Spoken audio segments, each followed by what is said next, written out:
Alright. Let me adjust. Move this over. Alright, hello everybody, and welcome. I don't think my window is properly sized here. There.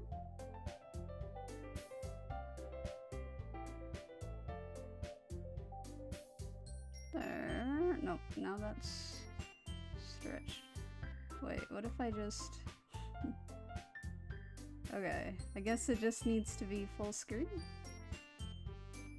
But then it's cutting off some...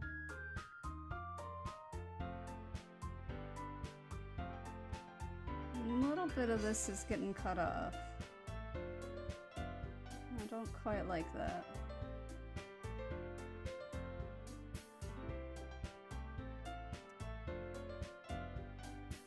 The sides, I guess, is okay. It gets cut a bit, but I'm not sure why it didn't just adjust properly like it usually does. Alright, anyway, let's go ahead. We are starting with Doki Doki Literature Club. This I'm playing on my PlayStation, so it is Doki Doki Plus. I don't know if that changes anything. But everything is good to go, so let's start.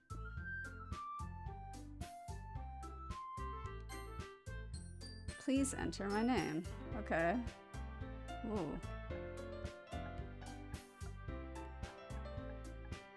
Rhoads.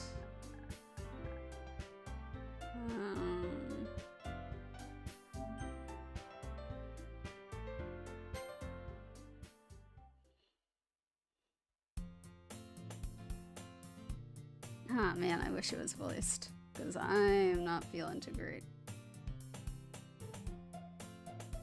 Yeah, text is getting cut off, but since I'm gonna just read it, it should be okay.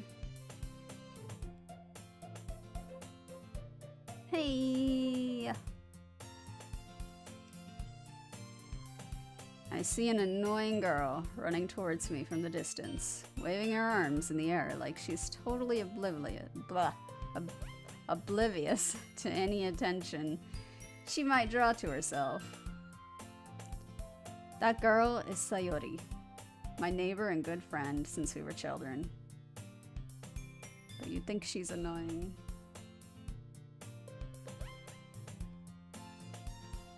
Ugh. You know, the kind of friend you'd never see yourself making today, but it just kind of works out because you've known each other for so long. Yeah.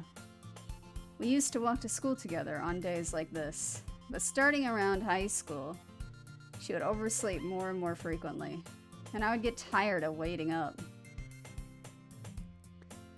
But if she's going to chase after me like this, I almost feel better off running away. However, I just sigh and idle in front of the crosswalk and let Sayori catch up to me. Huh. Huh. I overslept again. But I caught you this time. Maybe, but only because I decided to stop and wait for you. Hey? You say that like you were thinking about ignoring me. That's mean. I should have done Randy instead of Rhoads. I mean Rhoads.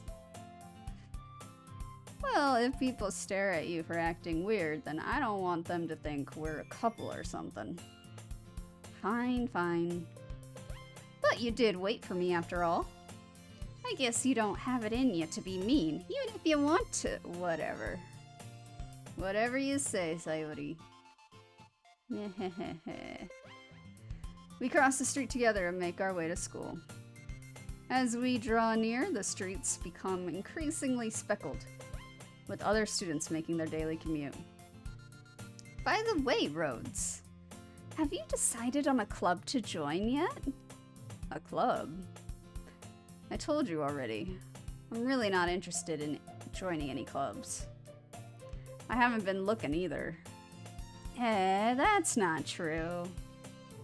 You told me you would join a club this year. Did I? I'm sure it's possible that I did. In one of our many conversations where I dismissively go along with whatever she's going on about. Society likes to worry a little too much about me, when I'm perfectly content just getting by on my average while spending my free time on games and anime. Just perfectly content just getting by on the average. Well, okay. There we go. Welcome, ProDuck. And yeah, unfortunately, TTS is still not working. Although, if it like starts working on its own at some point, that would surprise me. It'd probably scare me. Actually, that reminds me, I don't think I have this properly.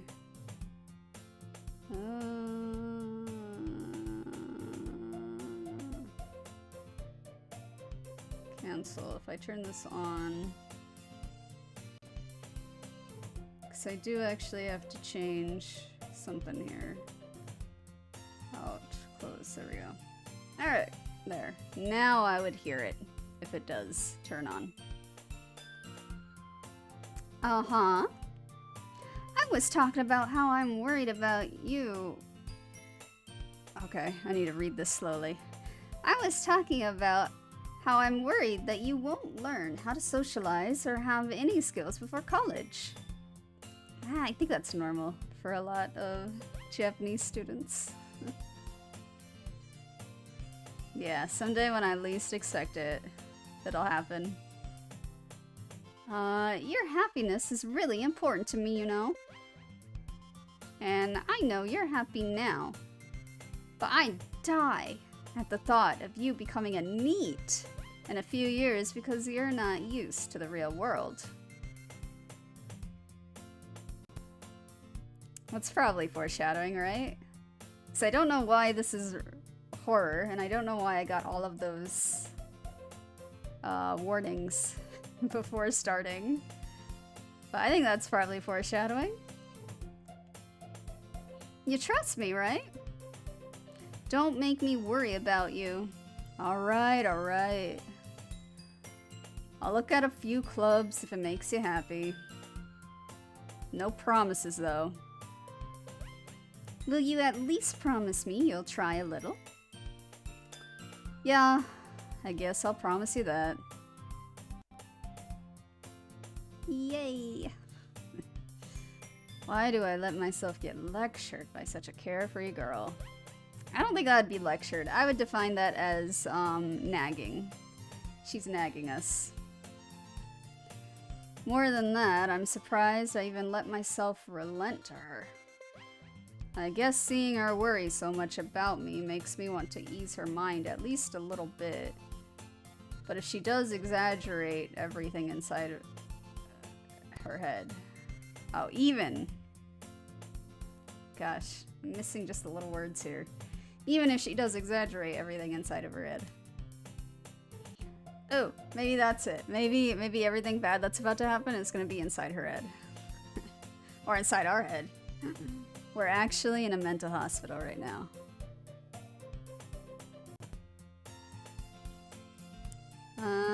The school day is as ordinary as ever.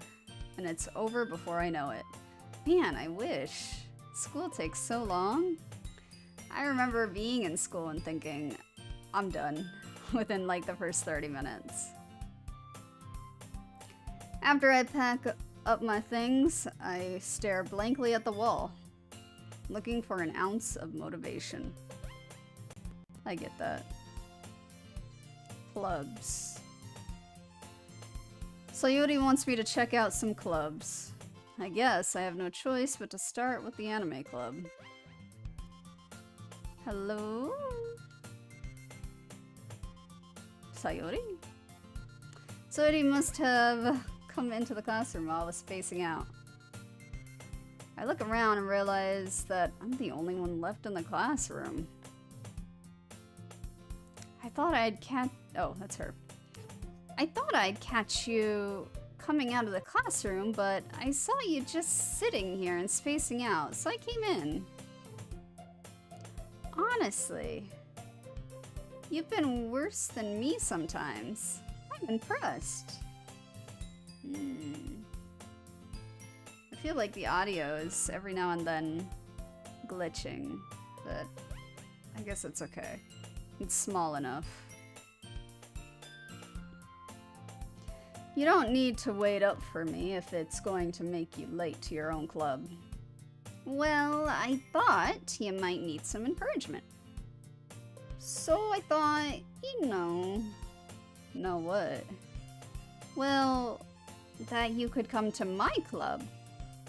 𝗙𝗲𝗍. Yeah? There is no way I'm going to your club. Meanie. 𝗙𝗲𝗍 is vice president of the literature club. Not that I was ever aware that she had any interest in literature.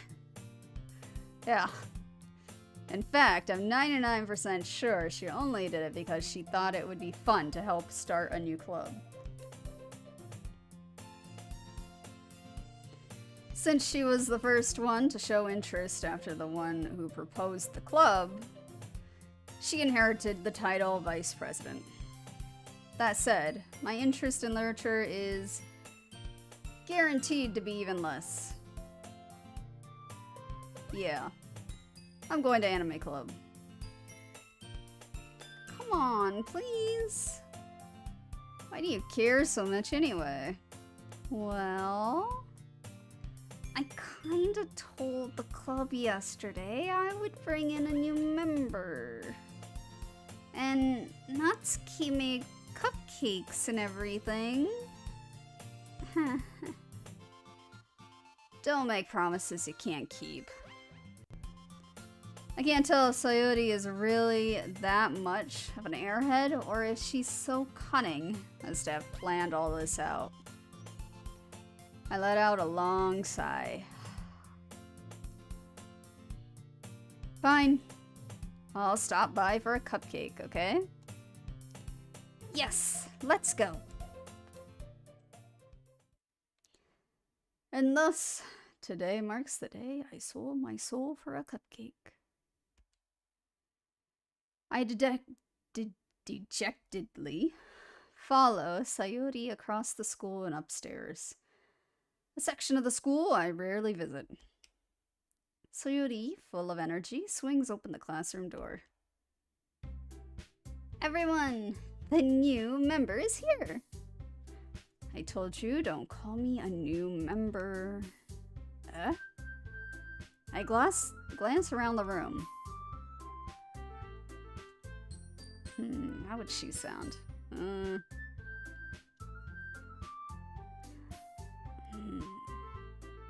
can't do very many voices, but let's see. She's mature looking, but quiet. I'm gonna make her super quiet. Welcome to the Literature Club. It's a pleasure meeting you. Oh, this is still her.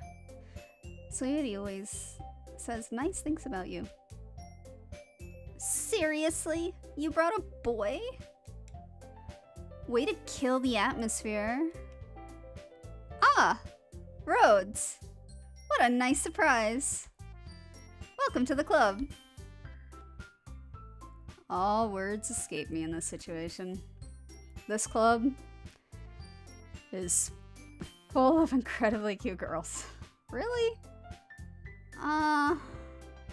Honestly, I like the third one that spoke. Girl 3. So like the first one on the left. But I don't really care about the pink hair.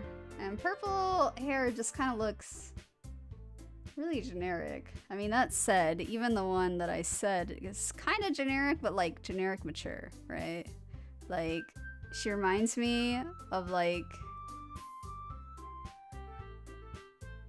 I don't know, like her hairstyle right now, if she was wearing one of those shrine outfits, would fit perfectly.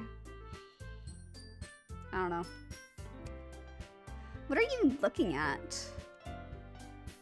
If you want to say something, say it. Sorry. Natsuki. The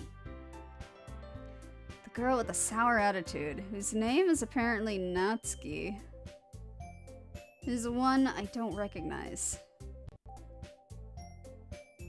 Natsuki. Summer tree? Maybe? Hard to tell. Her small figure makes her look like a first-year student. She is also the one who made cupcakes, according to Sayori. You can just ignore her when she gets moody. Sayori says that quietly into my ear, then turns back towards the other girls. Anyway, this is Natsuki, always full of energy. And this is Yuri, the smartest in the club. Don't say that. Things like that. Yuri, who appears comparably more mature and timid, seems to have a hard time keeping up with people like Sayori and Natsuki. Well, it's nice to meet both of you. And it sounds like you already know Monika. Is that right? That's right. It's great to see you again, Rhoads. Monika smiles sweetly. We do know each other. Well, we barely talked, but we were in the same class last year. Monika was probably the most popular girl in class. Smart, beautiful, athletic.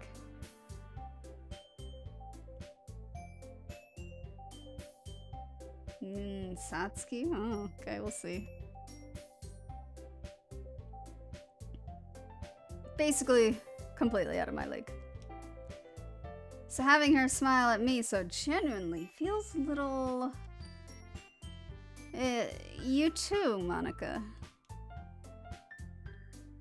I noticed that back little closet is open. That's probably important.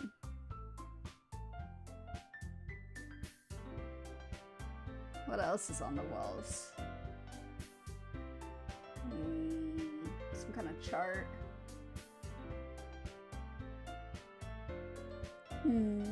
Okay. Come sit down, Rhoads.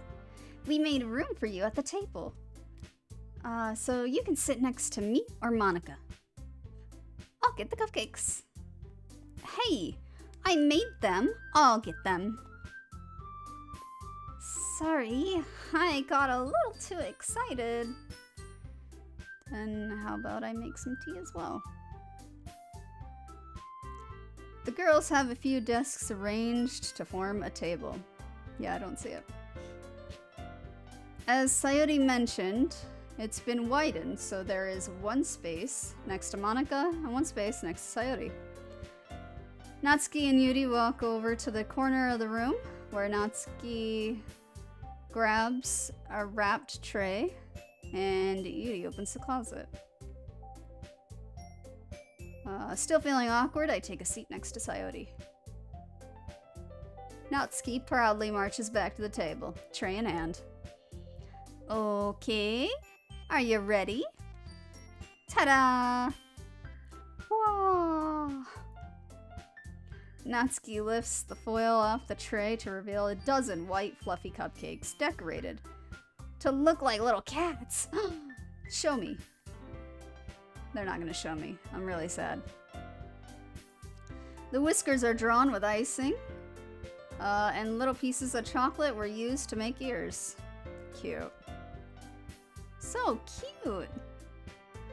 I had no idea you were so good at baking, Natsuki. Well, you know. Just hurry and take one. Sayori grabs one first, then Monika. I follow. It's delicious. Sayori talks with her mouth full and has already managed to get icing on her face. I turn the cupcake around in my fingers, looking for the best angle to take a bite. Natsuki's quiet. I can't help but notice her sneaking glances in my direction. Is she waiting for me to take a bite? I finally bite down. The icing is sweet and full of flavor. I wonder if she made it herself. This is really good. Thank you, Natsuki. What? Why are you thanking me? It's not like Haven't I heard this somewhere before? Wow. Deja vu. I must have met her before. Made them for you or anything. Natsuki. I thought you technically did. Sayori said, well, maybe. But not for, you know, you. Dummy. Alright, alright. I give up on Natsuki's weird logic and dismiss the conversation. Yuri returns to the table, carrying a tea set. She carefully places a tea cup in front of each of us before setting down the teapot next to the cupcake tray. You keep a whole oh, that's me. You keep a whole tea set in this classroom? Don't worry, the teachers gave us permission. After all, doesn't a hot cup of tea help you enjoy a good book? Ah, I guess. Don't let yourself get intimidated. Yuri's just trying to impress you. That's not it. Insulted, Yuri looks away. I meant that, you know. I believe you. Well, tea and reading might not be a pastime for me, but I at least enjoyed the tea. I'm glad. Yuri faintly smiles to herself in relief. Monica raises an eyebrow, then smiles at me. So, what made you consider the literature club? I was afraid of this question.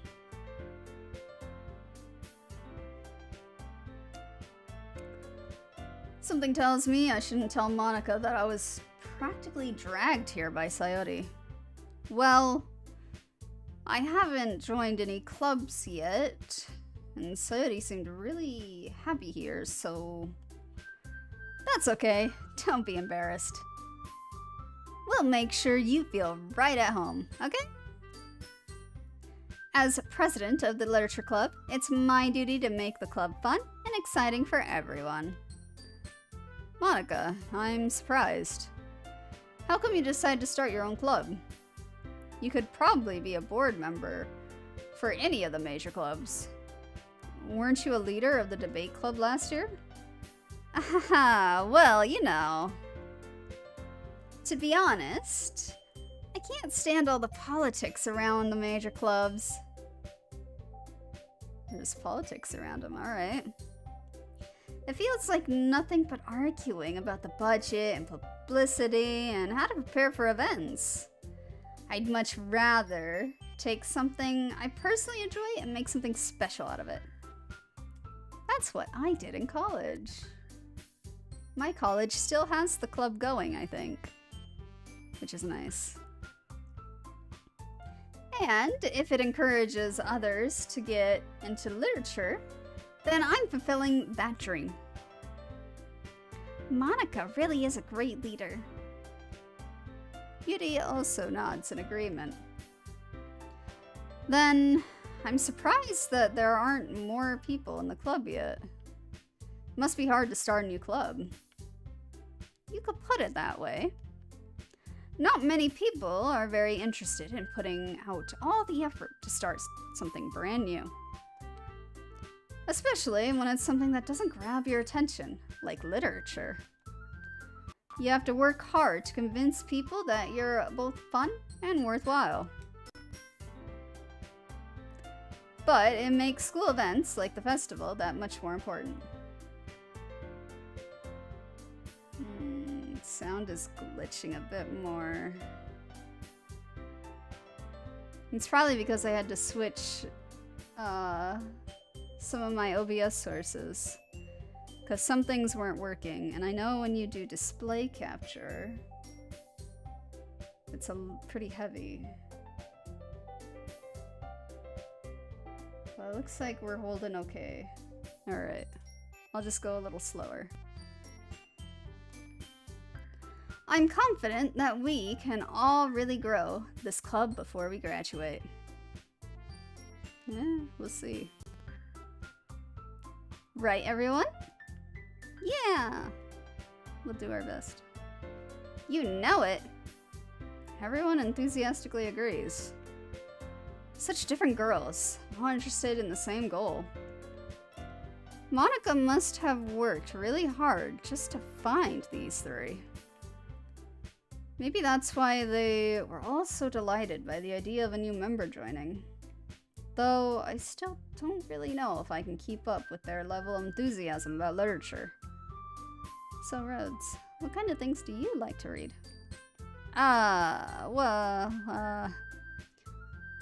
Considering how little I've read these past few years, I don't really have a good way of answering that. Manga. That's accurate. I mutter quietly to myself, half joking. Natsuki's head suddenly perks up. It looks like she wants to say something, but she keeps quiet. Not much of a reader, I guess. Well, that could change.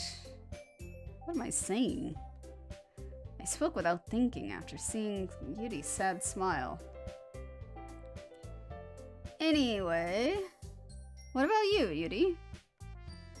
Well, let's see. Yudi traces the rim of her teacup with her finger.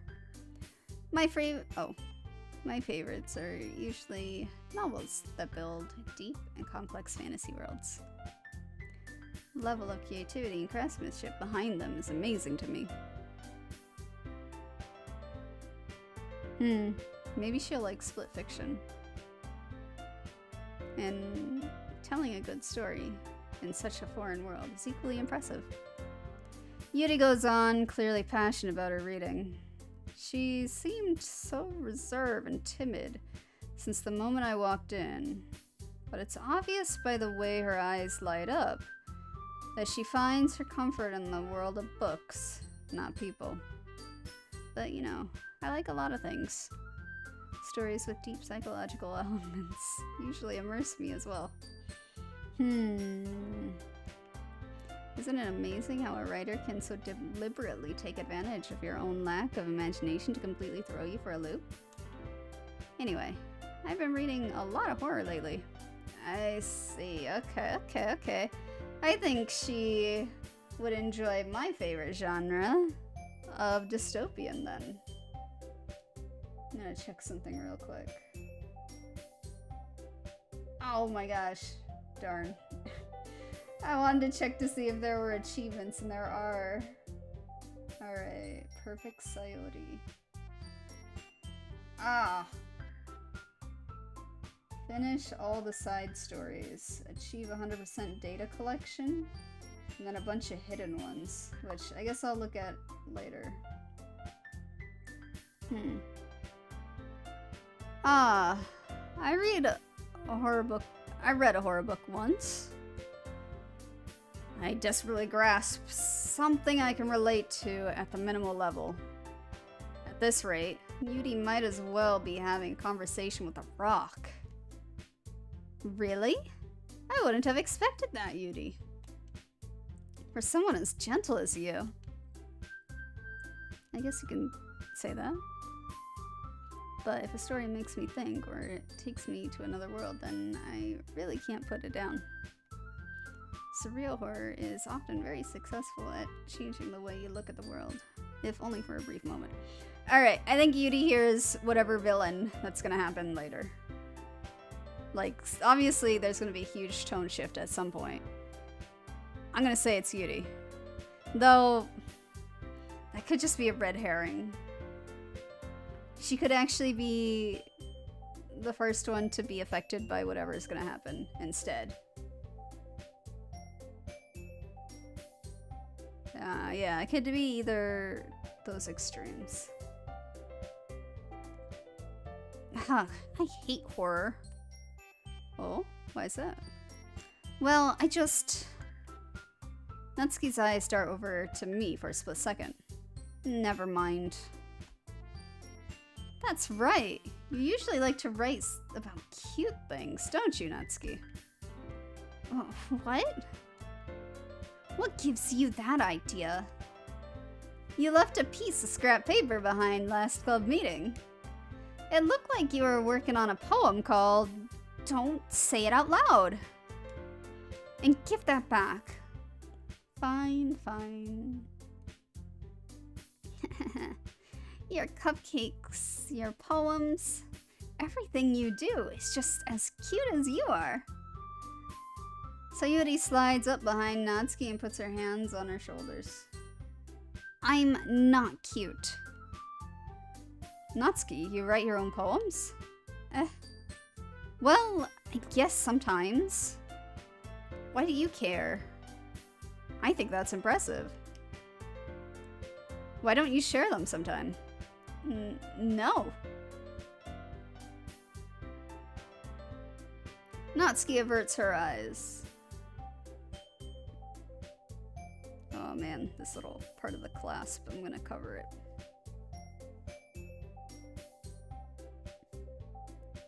Okay. You wouldn't like them. Ah.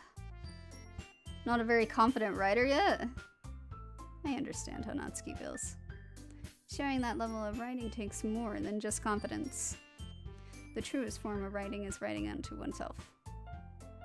You must be willing to open up to your readers, exposing your vulnerabilities and showing even the deepest reaches of your heart.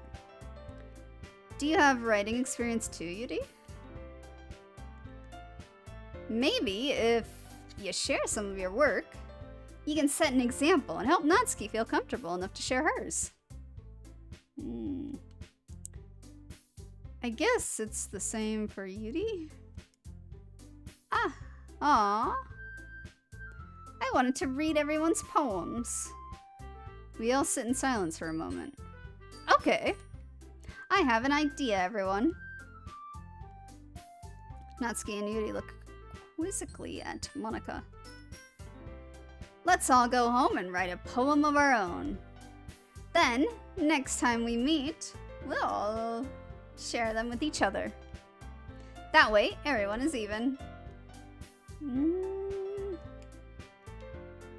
Yeah, let's do it. Plus, now that we have a new member, I think it will help us all get a little more comfortable with each other and strengthen the bond of the club. Isn't that right, Rhoads? Monika smiles warmingly at me once again. Hold on. There's still one problem. What's that? Now that we're back to the original topic of me joining the club, I bluntly come forth with what's been on my mind the entire time. I never said I would join this club. Sayuri may have convinced me to stop by, but I never made any decision. I still have other clubs to look at, and, I lose my train of thought. All four girls stare back at me with dejected eyes. Man, look at them all disappointed. But... I'm sorry, I thought... Rhoads... You all... I'm defenseless against these girls. How am I supposed to make a clear-headed decision when it's like this? That is, if writing poems is the price I need to pay in order to spend every day with these beautiful girls. Right. Okay, I've decided then. I'll join the literature club. One by one, the girl's eyes light up. Yes, I'm so happy. Sayuri wraps her arms around me, jumping up and down. Hey, you really did scare me for a moment. If you really just came for the cupcakes, I'd be super pissed. Then that makes it official. Welcome to the literature club. thanks, I guess. Yes, peer pressure. That's what, oh, maybe that's the takeaway from this. Cause, like, I know something horrible is gonna happen, I just don't know what it is. So, the lesson is never give in to peer pressure, because then bad things happen. Yeah, that's probably the life lesson from this entire thing. Okay, everyone. I think with that, we can officially end today's meeting on a good note. Everyone remember tonight's assignment. Write a poem to bring to the next meeting, so we can all share. Monica looks over at me once more.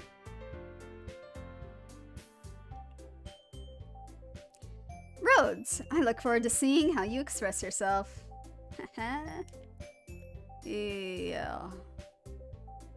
Did I really impress the class star Monica with my mediocre writing skills? I already feel the anxiety welling up inside me. Meanwhile, the girls continue to chit-chat as Yuri and Natsuki clean up their food. Hey, Rhoads. Since we're already here, do you want to walk home together? That's right. Sayori and I never walk home together anymore, because she always stayed after school for clubs. Sure, might as well. Yay! Oof, this is getting tight. I'm gonna bring it down a little. Bring the strap down, hopefully it doesn't. Okay.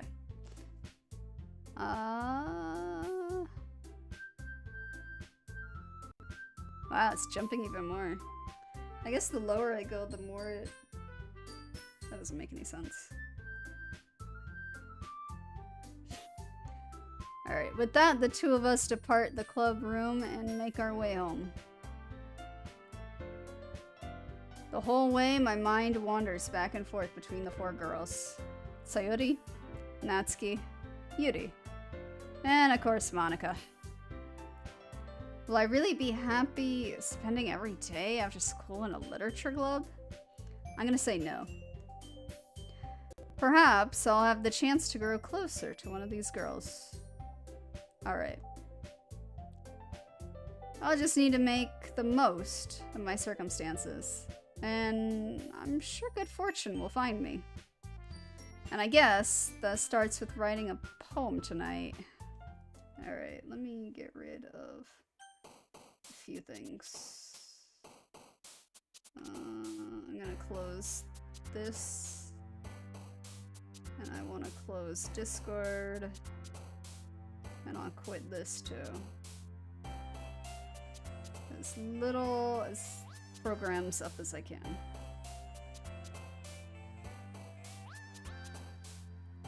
Alright, it's time to write a poem. Pick words you like. You think your favorite club member will like. Something good might happen with whoever likes your poem the most. Right, so I cannot use Monica, it seems. But let me check those achievements. There is a way to write a poem for Monica, because it says here, write a perfect poem for Monica. So all four of them have it. How can I get the one for Monica?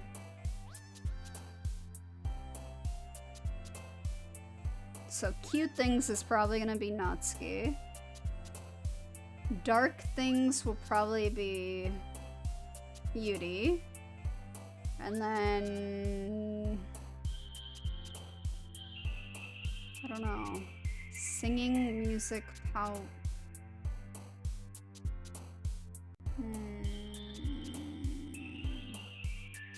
I guess I could just go for what seems to be the easiest. Fun. Vacation. Let's do fun. Oh, that's her. Okay. I guess we're gonna try and do Sayori. If I can. 'Cause perfect, right? Alright, so fun. Rainbow is cute. Maybe fireworks? Yes. Fun fireworks. Amazing.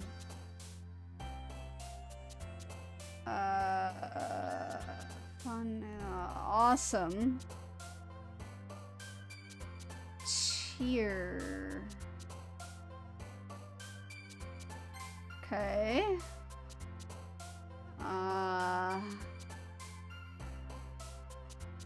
Smile.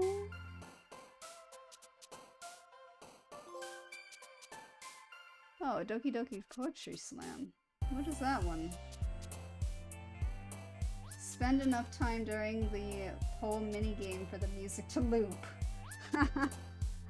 Okay. I think smile. I really. Okay, good. Got it. Let's do. Oh, Doki Doki. Play. I'm gonna assume Doki Doki is gonna be Natsuki. So play. Got it.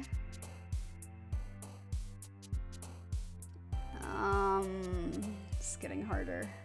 Skipping, that sounds cute.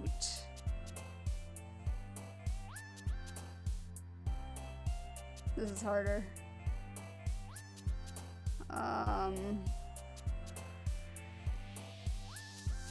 Uncontrol, precious, disaster, time, pain, judgment. Chocolate sounds cuter than skipping. No.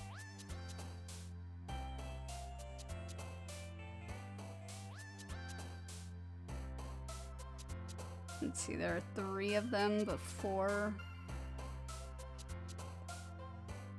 So 2 of these words should fit her.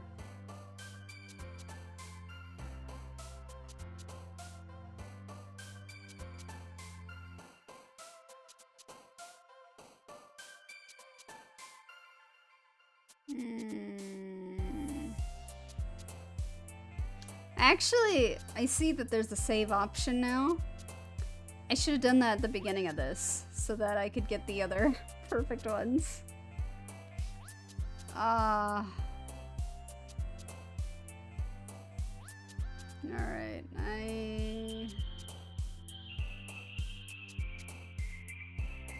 This is really hard.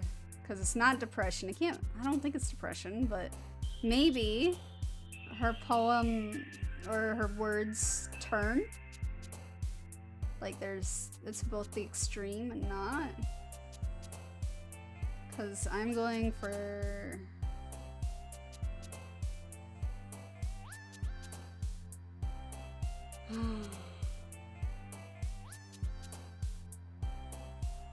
I want to say it's either skipping or chocolate.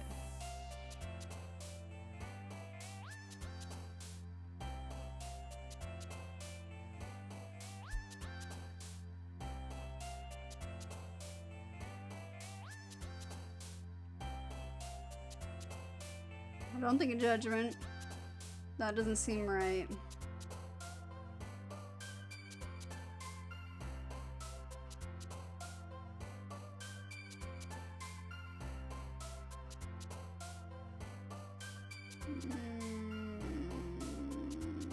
Because these are all kind of maybe depression. Because if I'm gonna assume that they can be the opposites, depression does seem like the opposite of fun. Woo! That is her. Okay.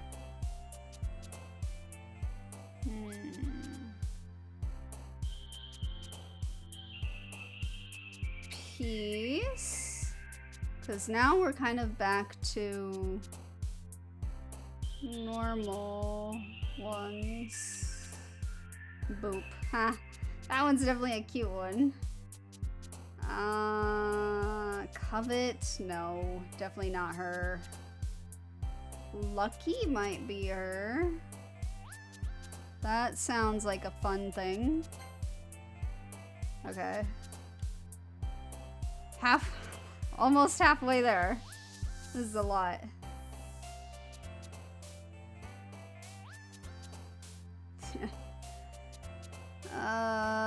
Anxiety? Could she be anxiety? No. Scars, I feel like that's too much.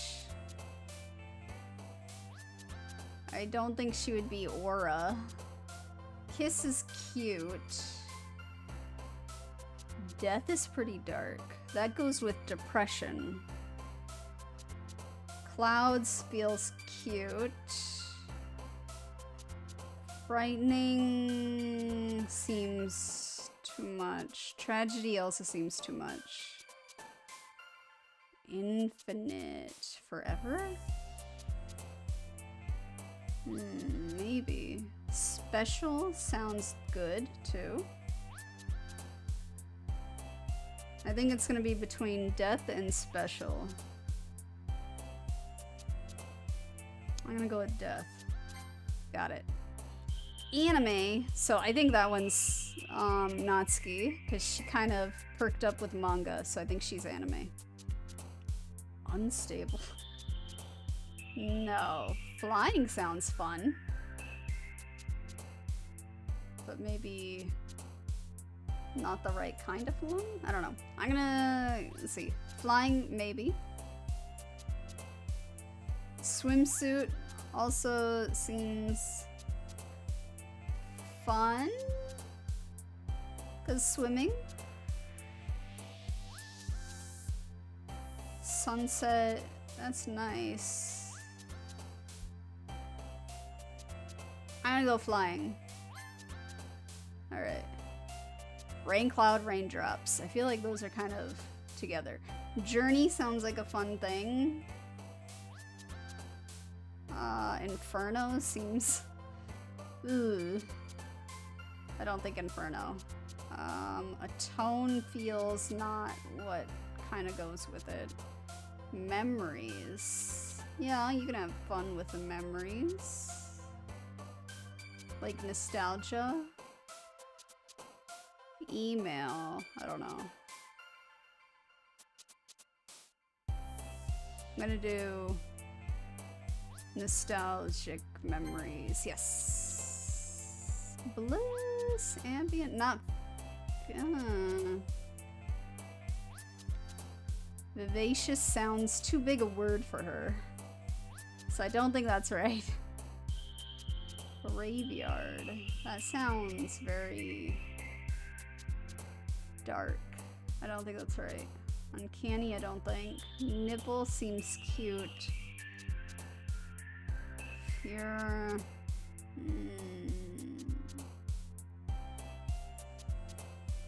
Not marriage, not heartbeat, not kitty. I'm gonna go fear.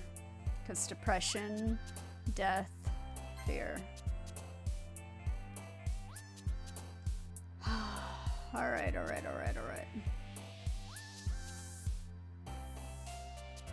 Bubbles is too cute. Lust, I don't think that fits her at all. Extreme? You can have extreme fun, but I don't know. Whistling can be fun. Skirt. Just a skirt? I mean, they all wear skirts. So that doesn't... Anger.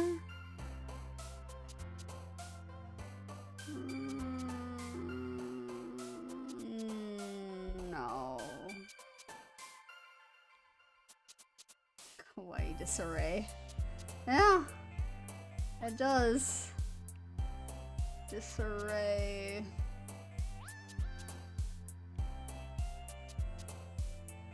Kawaii is definitely not her.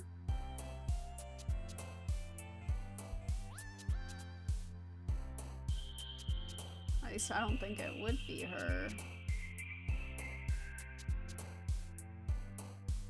Kawaii.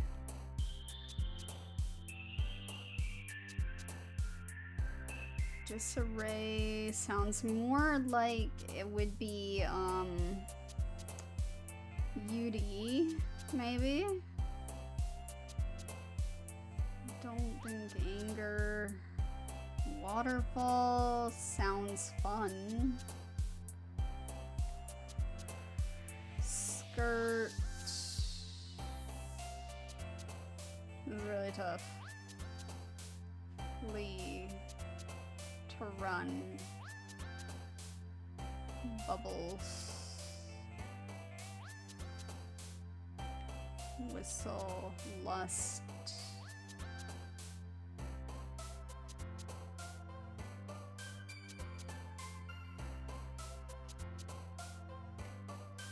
I'm thinking extreme, but maybe that could be too much.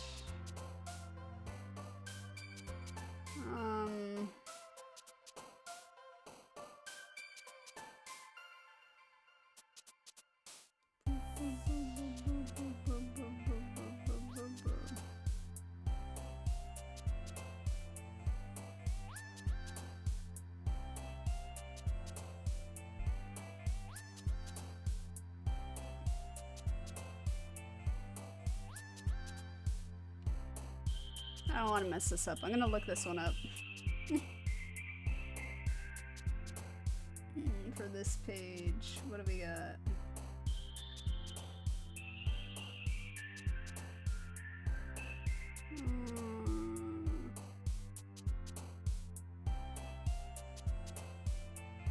Apparently she would have been bliss.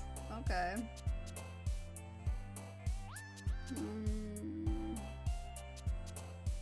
Not there, not there, not there. No, no, no. No, no. No.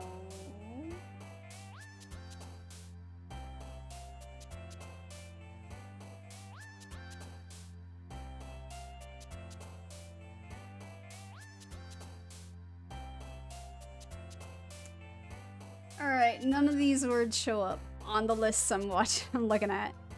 So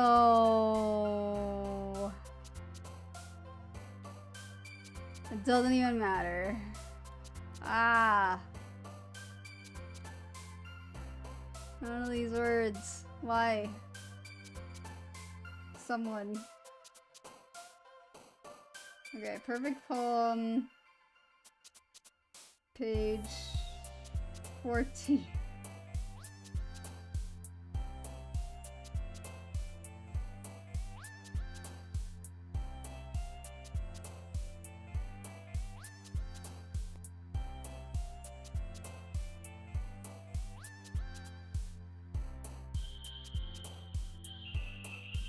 Society is represented as active, talkative, blah blah blah blah. I know.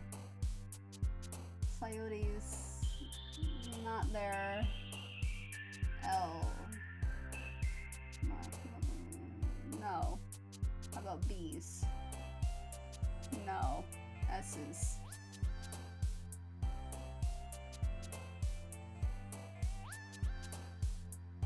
So we have one S here. Not there. Not there. E.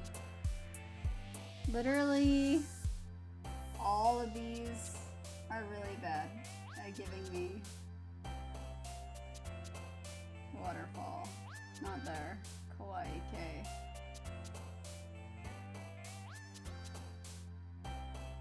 Doesn't even have a K.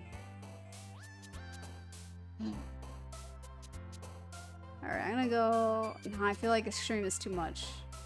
Skirt seems like a really good, I'm frozen. There we go. Skirt seems... but skirt could be cute.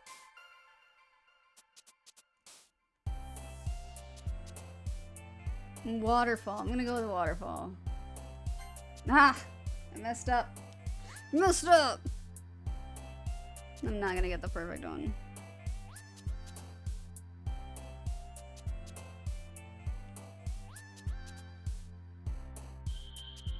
How do I... Load.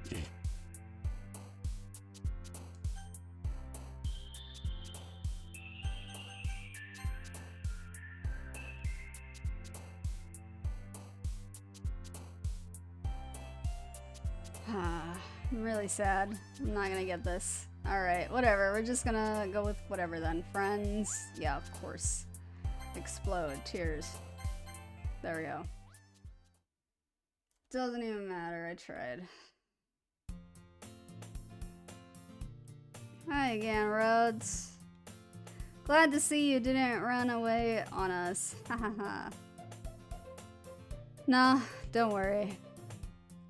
This might be a little strange for me, but I at least keep my word. Well, I'm back at the literature club. I was the last to come in, so everyone else is already hanging out. Thanks for keeping your promise, Rhoads. I hope this isn't too overwhelming of a commitment for you. Making you dive headfirst into literature when you're not accustomed to it. Oh, come on. Like he deserves any slack. Sayuri told me you didn't even want to join any clubs this year. And last year too. I don't know if you plan to just come here and hang out or what. But if you don't take us seriously, then you won't see the end of it. Natsuki.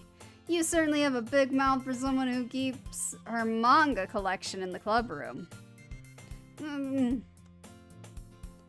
Natsuki finds herself stuck between saying Monica and manga. Manga is literature. Yeah, I agree. It is. Swiftly departed, Natsuki plots back into her seat. Don't worry, guys.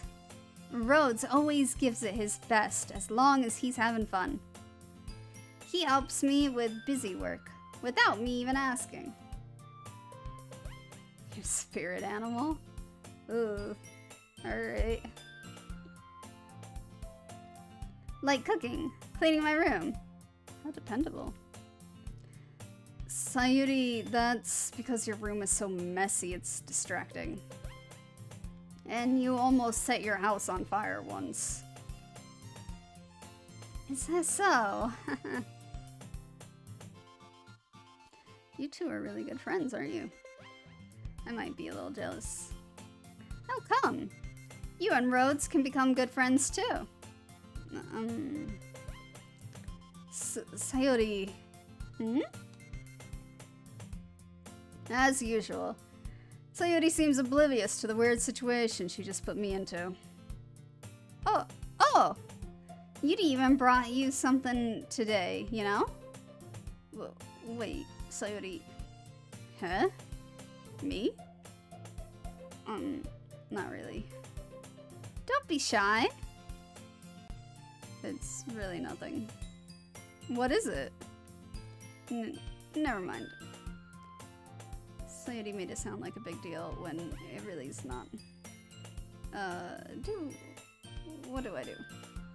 I'm sorry, Yuri. I wasn't thinking. I guess that means it's up to me to rescue this situation. Hey, don't worry about it.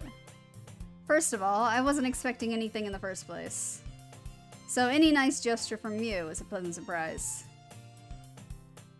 It'll make me happy no matter what. Is that so? Yeah. I won't make a big deal if you don't want it to be. Alright. Well, here. Yuri reaches into her bag and pulls out a book. I don't want you to feel left out, so I picked out a book that I thought you might enjoy. It's a short read, so it should keep your attention, even if you don't usually read. And we could, you know, discuss it if you wanted. This is... How is this girl accidentally being so cute? I don't think it's accidental. She's up to something. She even picked out a book she thinks I'll like, despite me not reading much. Beauty, thank you. I'll definitely read this. I enthusiastically take the book. Well, you can read it at your own pace. I look forward to hearing what you think. Now that everyone's settled in, I expected Monica to kick off some scheduled activities for the club. But that doesn't seem to be the case. Sayuri and Monica are having a cheery conversation in the corner. Beauty's face is already buried in a book. I can't help but notice her intense expression, like she was waiting for this chance. Meanwhile, Natsuki is rummaging around in the closet. Man, it looks like no one wants to be bothered today. I slump down into the nearest desk. How am I supposed to occupy myself with something literature related by myself like this? I guess I could always read some of the book Yudi gave me, but I'm feeling a little too tired to read. I could probably fall asleep right now. I close my eyes and end up listening in on Sayuri's conversation with Monica. We're probably gonna seem really lame compared to all the other clubs, though. Well, we can't give up. The festival is our chance to show everyone what literature is all about. The problem is that the idea of a literature club sounds too dense and intellectual. But it's not like that at all, you know?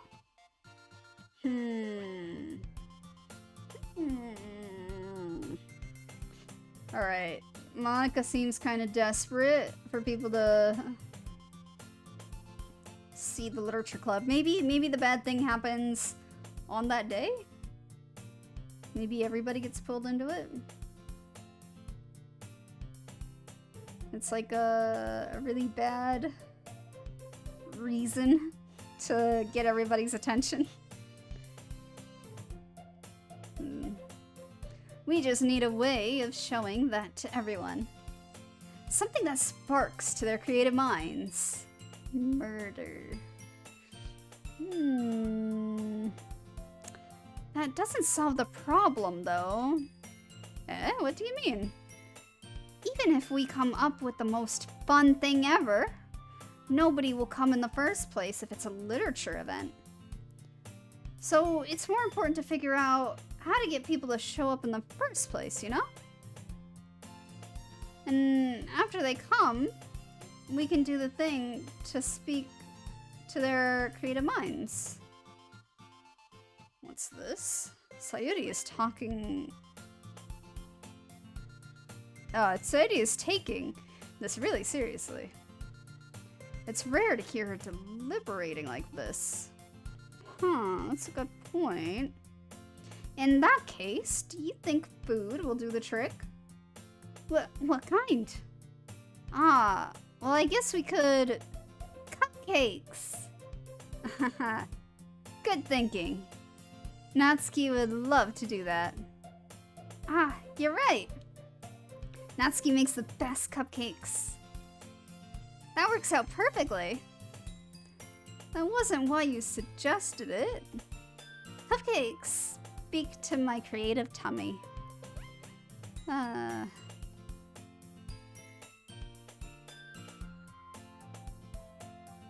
that sucks. I like reading books, but I also have a Kindle, so I can do both. But I've been doing Kindle lately since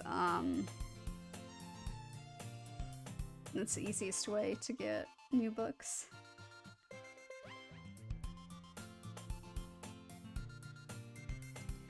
Cupcake. Oh wait, did I say that? Cupcake Citizen? I'm hungry. Anyway, we still need to work out the details of the event itself. Ugh, gonna move the strap a little bit again.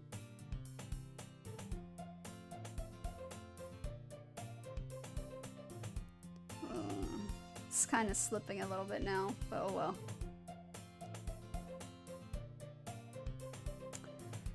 I find myself smiling. In the end, Sayuri is still her usual self. But therein lies the unexpected reason I admire her. Unlike me, who has trouble finding any motivation at all, Sayuri can put her mind to things and make them come to life. I suppose that's why I end up letting her get on my case about things. I can't help but wonder what it would be like to see the world through her eyes. Huh. I open my eyes to find Sayuri's face filling my vision. I nearly fall out of my chair. Sorry. Wait. Actually, I'm not sorry at all. It's your fault for sleeping like that. This isn't the napping club. Ooh, I'd like a napping club. Does our school have a napping club? You're staying up late again, aren't you? Now that you're in a club, you're gonna have less time for anime, you know. You'll need to get used to it. Don't say that out loud. I glance over my shoulder to see if Monica overheard. It's true, though. Yeah. I know. You're always looking out for me, Sayuri. It's what I do best. That's a problem. What about you? You look out for me better than you look out for yourself. You're still oversleeping every day, aren't you? Not every day. That's not very convincing. How many days this week have you gotten up on time? It's a secret. I knew it. Come on. At least give me the benefit of the doubt. I can't even do that. Look, Sayuri, it's written all over you. Huh? Sayuri glances around at herself. How is it written all over me? You were clearly in a rush this morning. Look at your hair. Look, your hair is sticking out all around here. Ah. I run my fingertips down the side of Sayuri's hair, trying to straighten it out. Man, you really need a brush for this. My hair is just really hard to get right. I won't fall for that. There's more than just your hair. Look, your bow isn't straight either. And there's a toothpaste stain on your collar right here. Is there really? No. I try to wipe off the stain with my finger, but nobody would ever notice that. Of course they would. Nobody's gonna tell you about it because they don't want to embarrass you. Fortunately, I really don't care about that. Hey, meanie. And you don't even keep your blazer buttoned up. Seriously, Sayuri. Why do you think you don't have a boyfriend yet? That's super mean. Sorry, but you'll thank me later. I start to button her blazer from the top. Once you see how much better it looks, you'll change your mind. Wow, we're really tall. I feel like this is pretty tall. Like, our arms are coming down from the shoulder, so our shoulder is probably at her head. That's crazy. I've never been tall before. This is so funny. What is? Well, I was just thinking how weird it is to have a friend who does these kinds of things. Don't say that. You'll make me feel weird about it, stupid. It's okay though. I'm happy we're like this. Aren't you? I guess. Hey, be careful. The button might come off. Why is this one so hard to close? I struggle to fully close the button near her chest. Does this thing even fit you properly? It did when I bought it. If you ever buttoned it, you would have noticed sooner that it doesn't fit you anymore. What are you smiling about? It means my boobs got bigger again. Don't say that out loud. Anyway. You look much better now, so... why does it feel strange to see 𝗙𝗲𝗏's blazer buttoned up like that? But it's so stuffy. It's not worth it at all.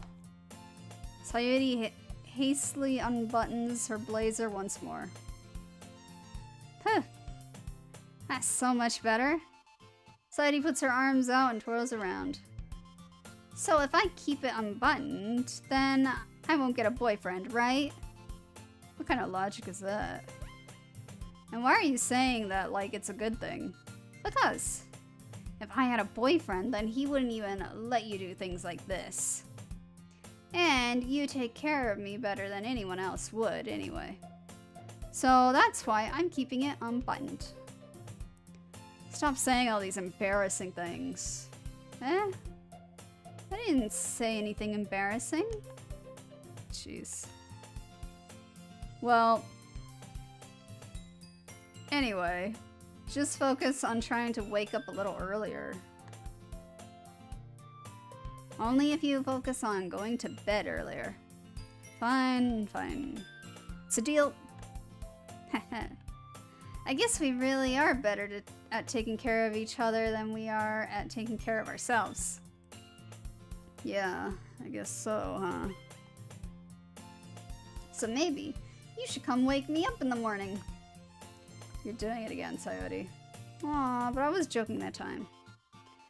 Man, it's impossible to tell with you sometimes. Okay, everyone.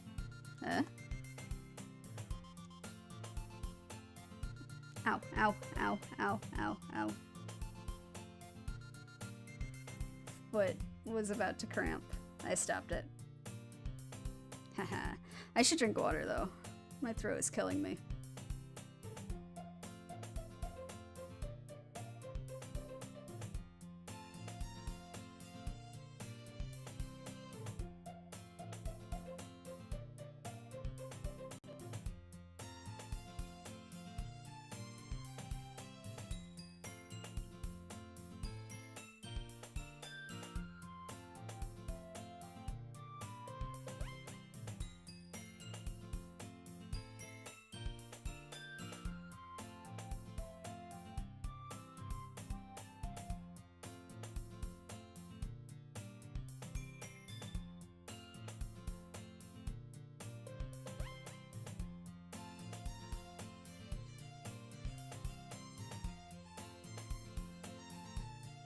Alright.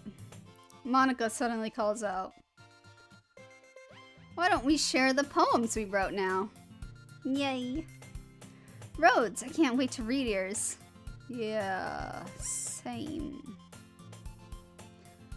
I fail to sound enthusiastic, but 𝗙𝗲𝗏 still trots away to retrieve her poem. By the way, did you remember to write a poem last night? Yeah.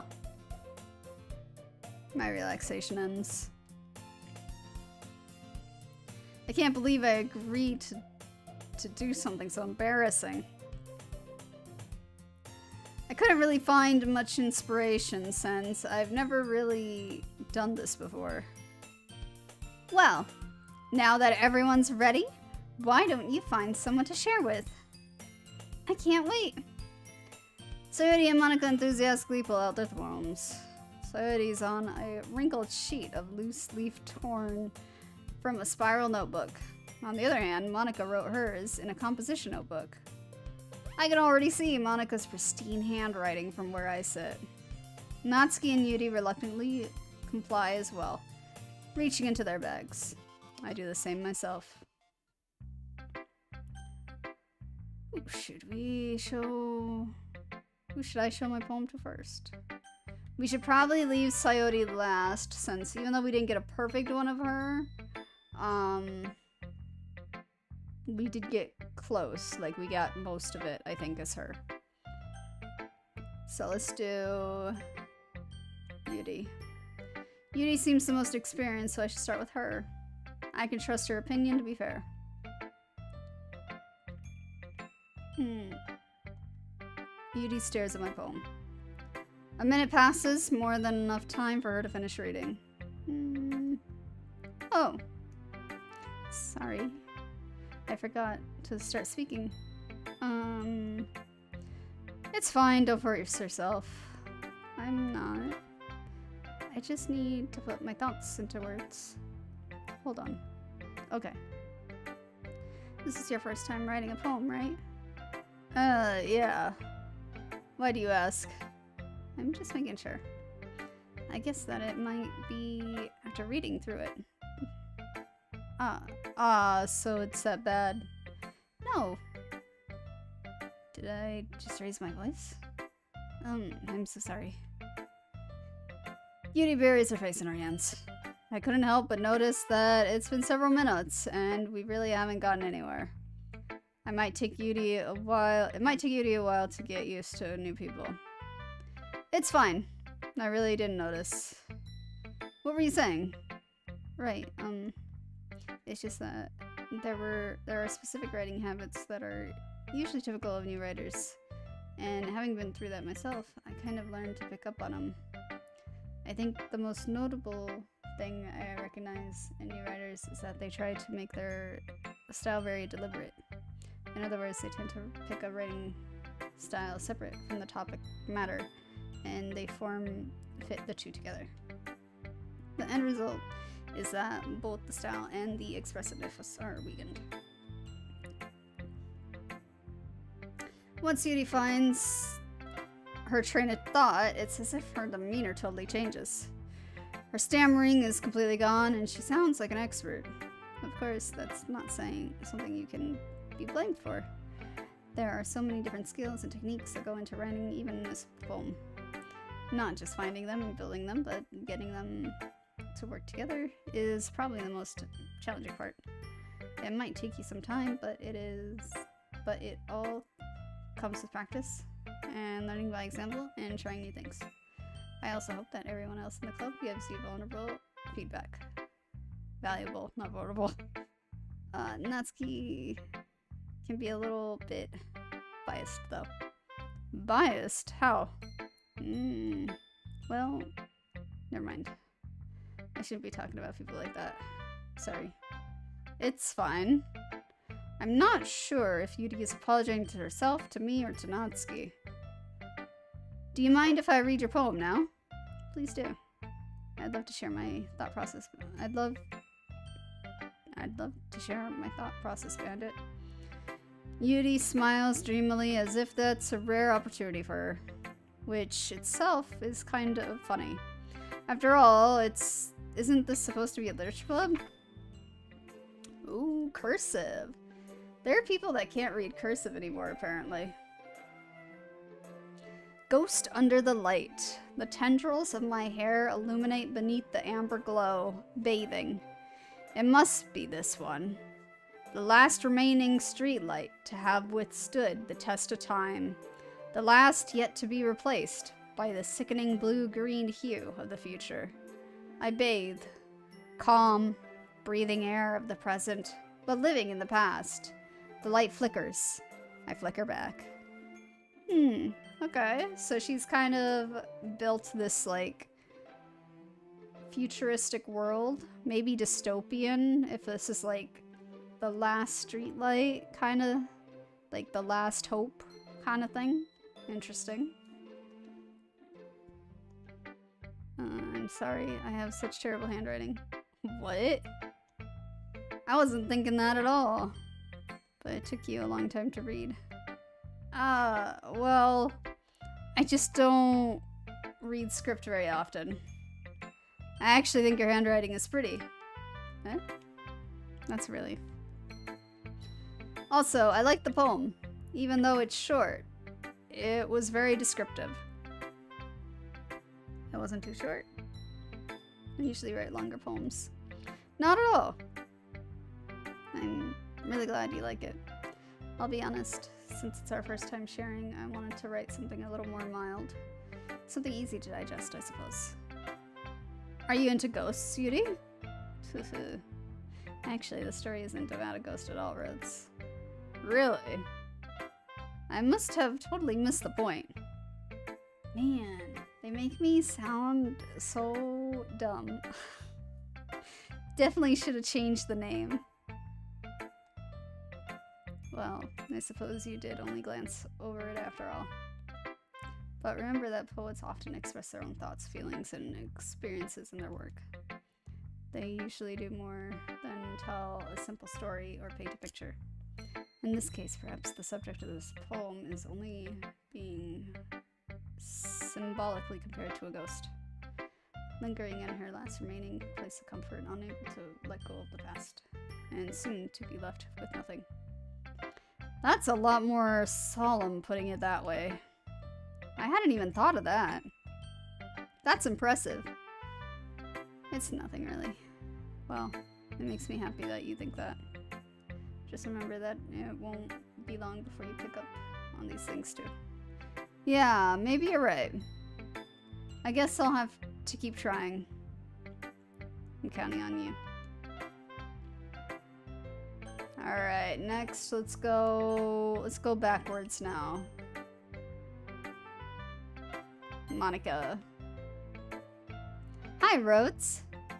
Having a good time so far? Ah, yeah.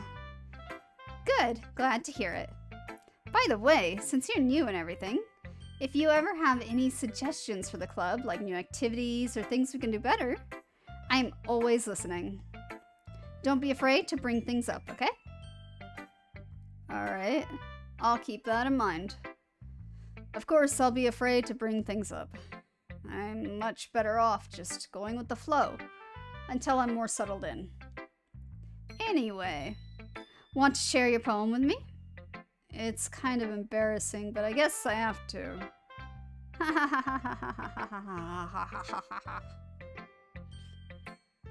Don't worry, Rhoads. We're all a little embarrassed today, you know? But it's that sort of barrier that we'll all learn to get past soon. Yeah, that's true.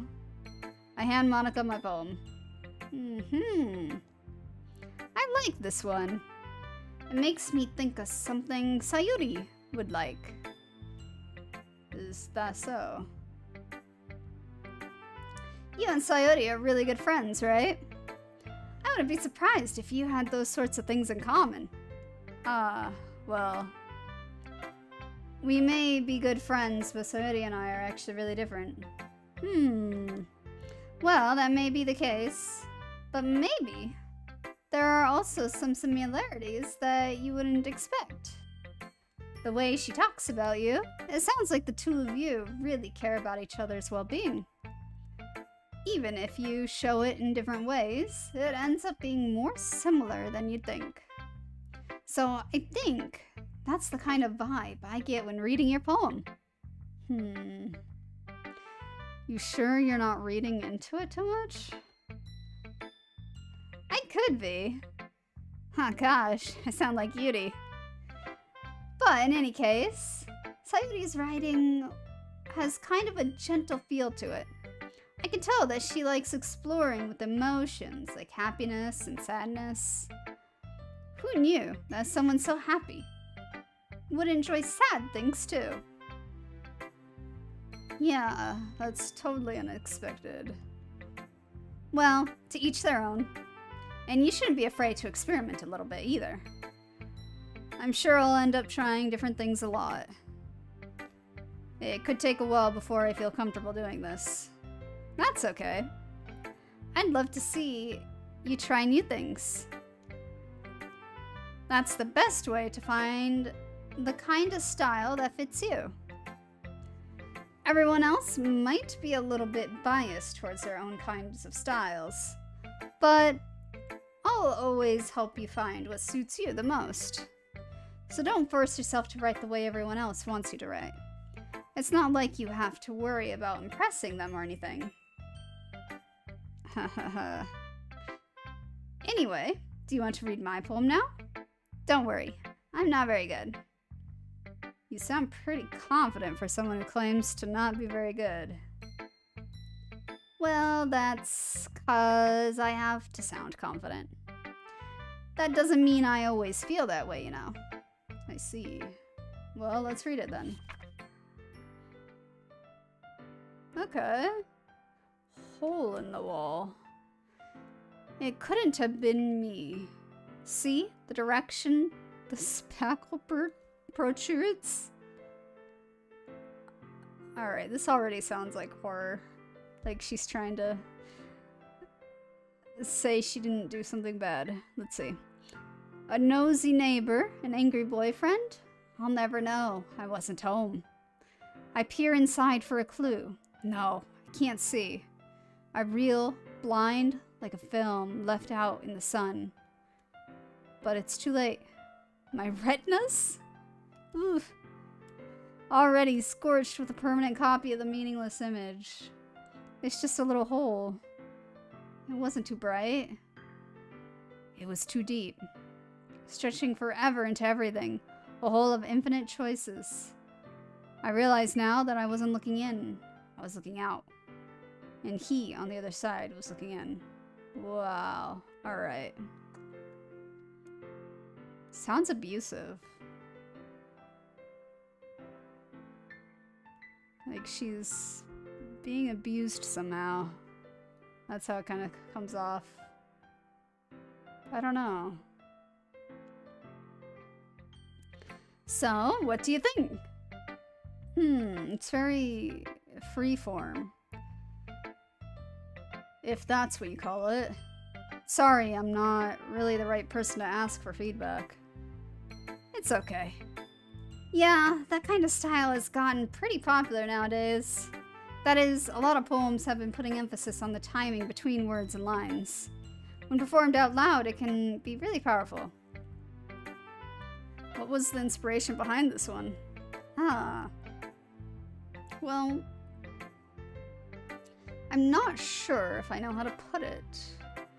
I guess you could say that I have some kind of epiphany recently. It's been influencing my poems a bit. An epiphany? Yeah, something like that. I'm kind of nervous to talk about deep stuff like that, because it's kind of coming on strongly. Maybe after everyone is better friends with each other. Anyway, here's Monica's writing tip of the day.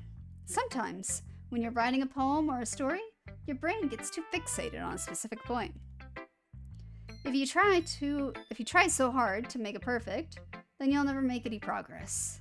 Just force yourself to get something down on paper and tidy up later. Another way to think about it is this. If you keep your pen in the same spot for too long, you'll just get a big dark puddle of ink. So just move your hand and go with the flow. That's my advice for today. Thanks for listening. Okay.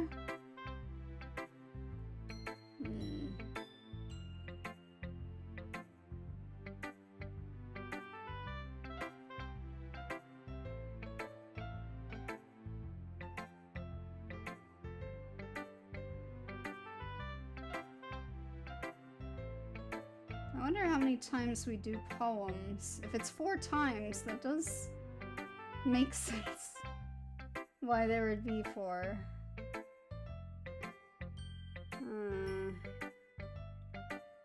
But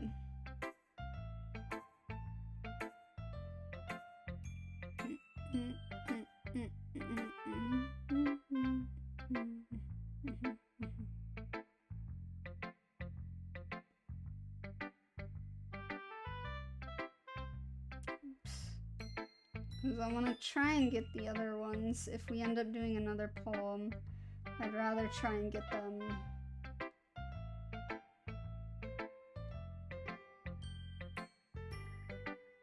on the first one. Let's see if this list told me what I did wrong.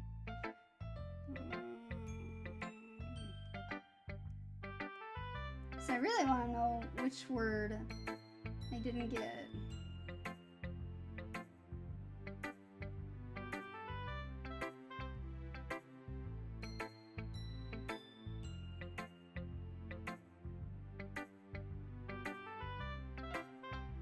Yeah, none of the lists actually show it properly. It's too bad.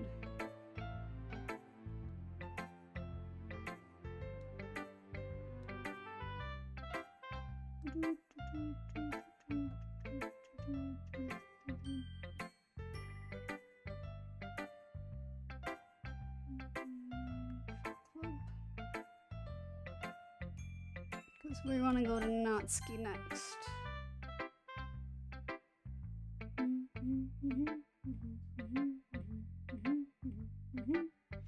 It looks like Plus might be different, which is interesting. How is it different?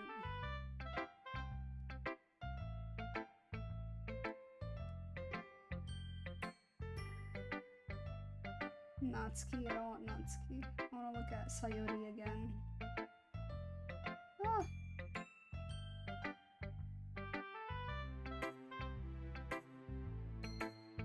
Oh wait, you're not gonna let me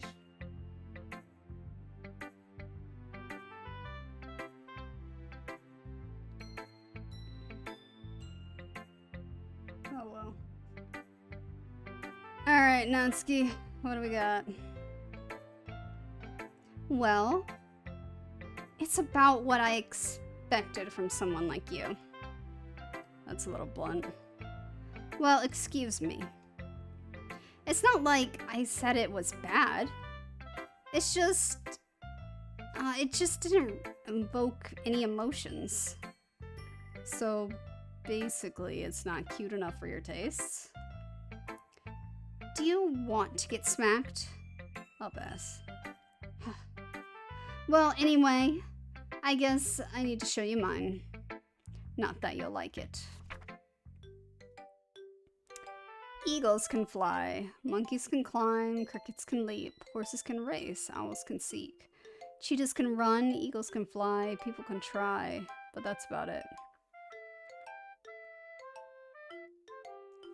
That's pretty sad.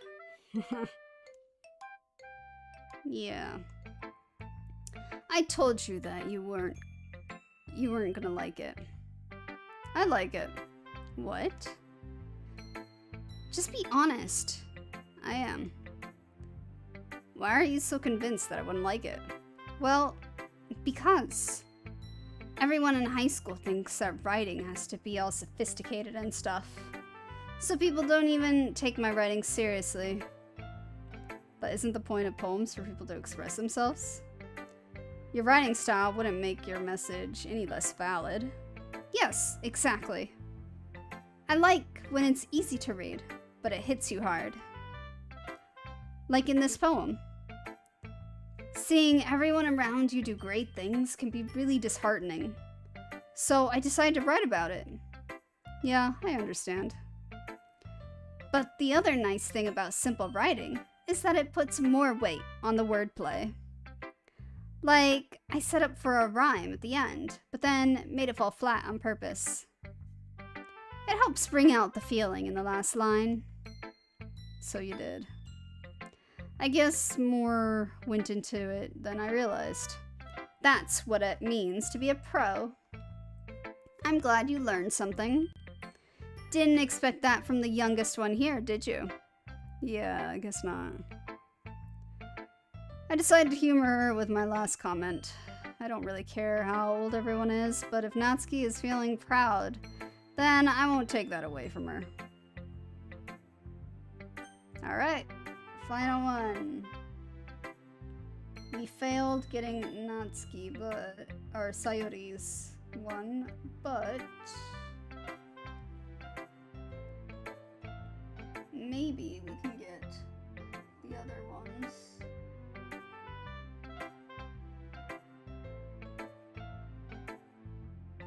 Oh.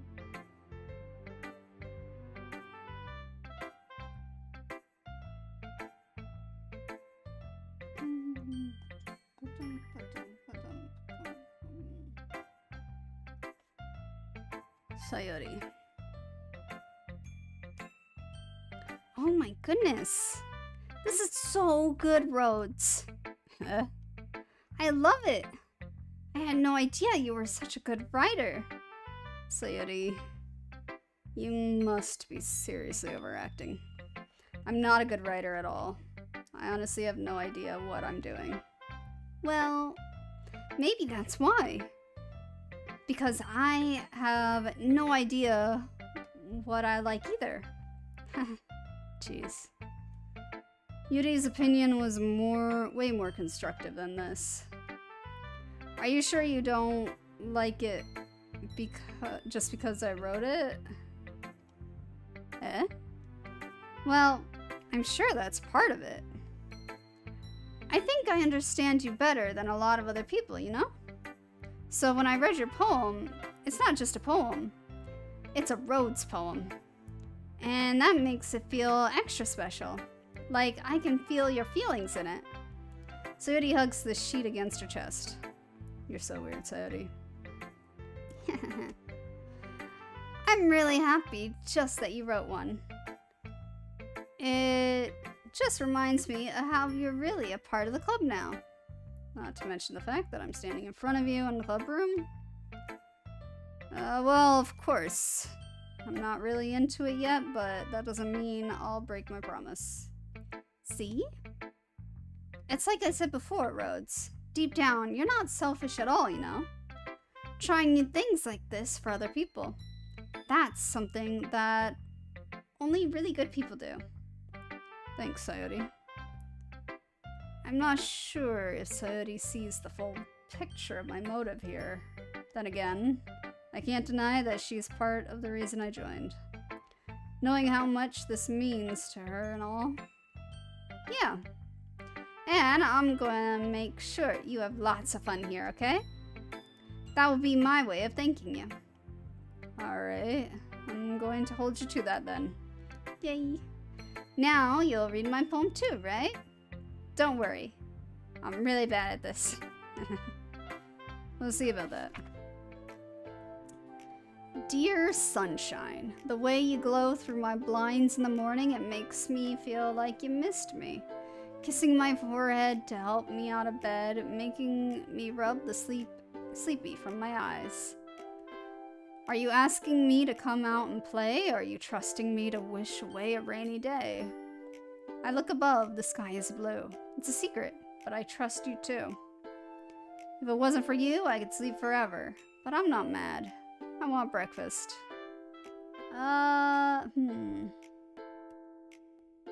If we take away that last line, it's an okay poem.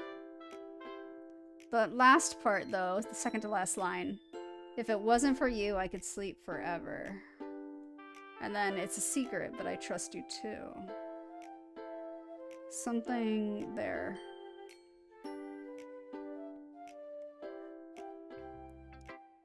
Sayori, this is just a guess, but did you wait until this morning to write this?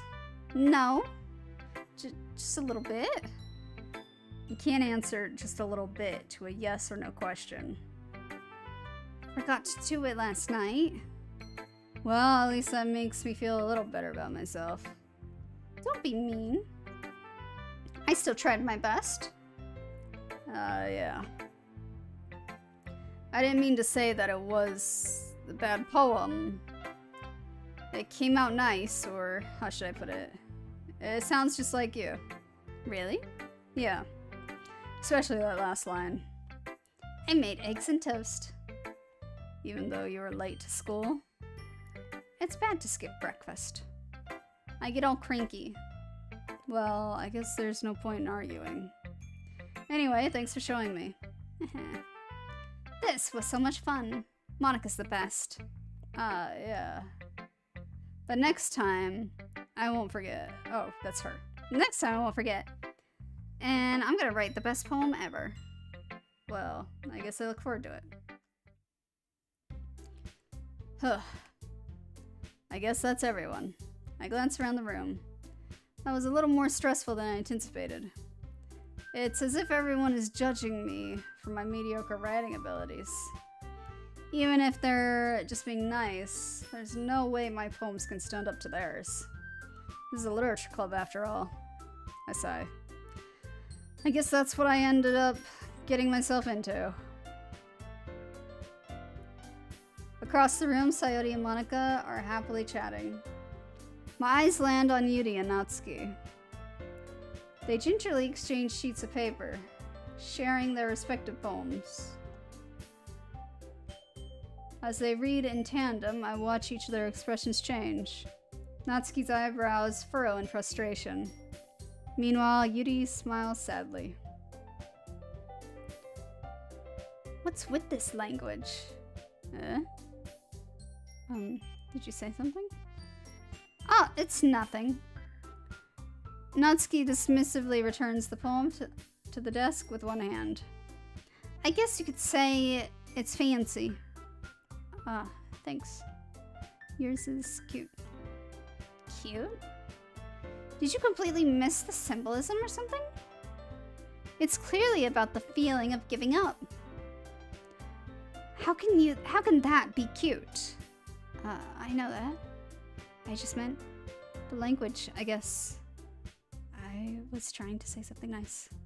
Huh? You mean you have to try that hard to come up with something nice to say? Thanks, but it really didn't come out nice at all. Well, I do have a couple suggestions.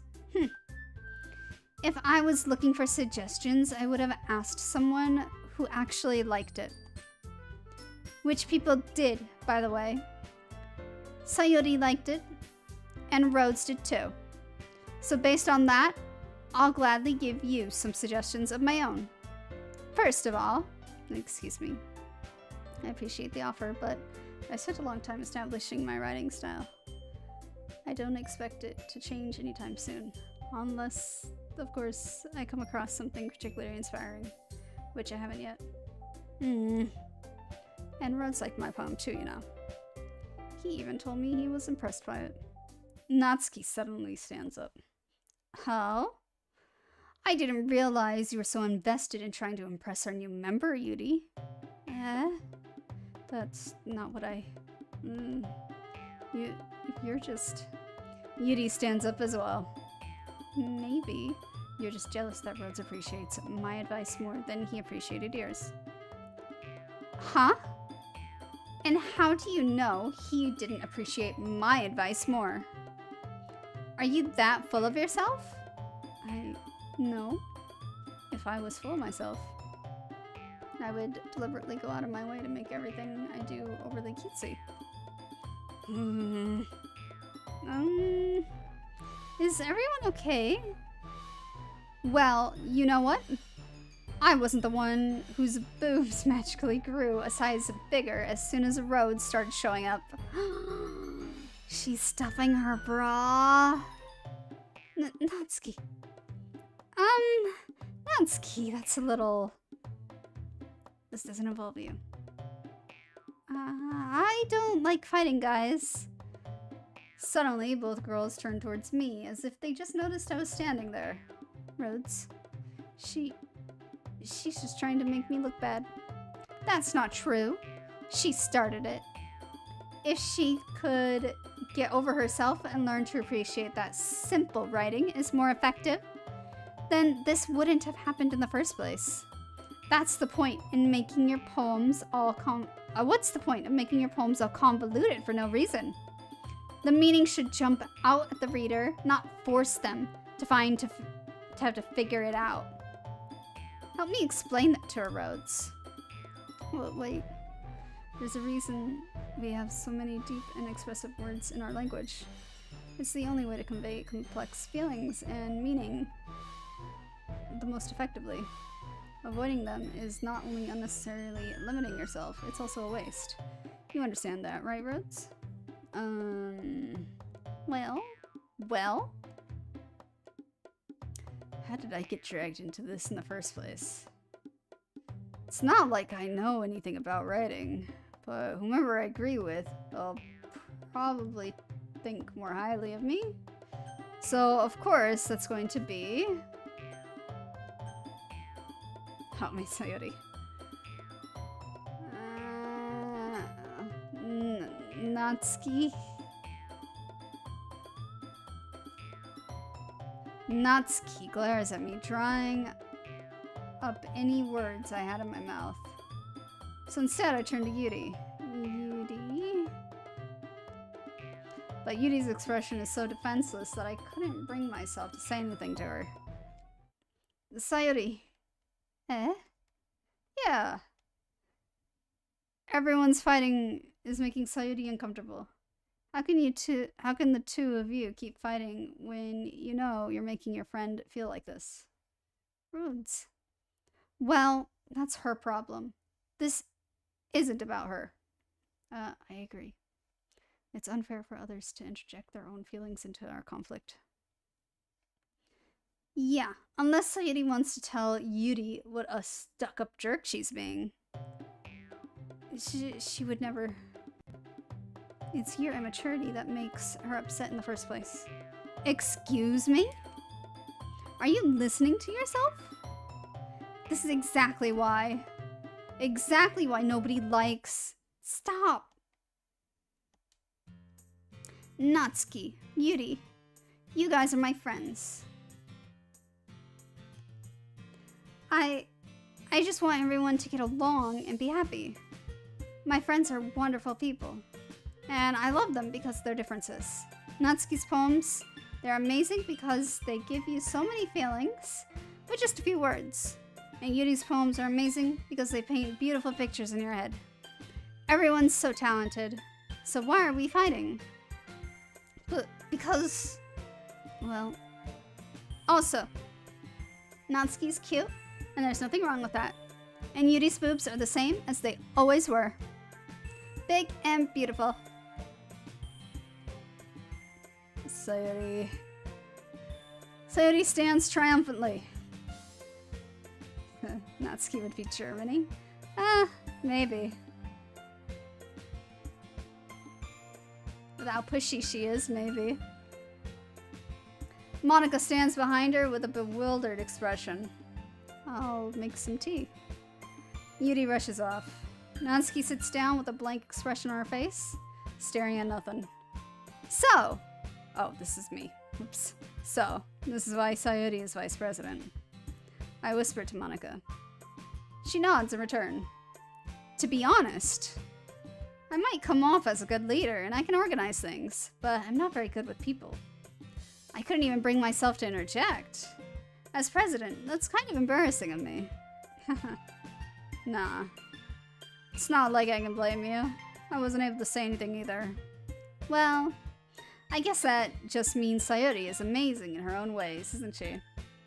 You can say that. She might be an airhead, but sometimes it's weirdly suspicious that she knows exactly what she's doing. I see. Take good care of her, okay? I would hate to see her get herself hurt. That makes two of us. You can count on me. Monika smiles sweetly at me, causing my stomach to knot.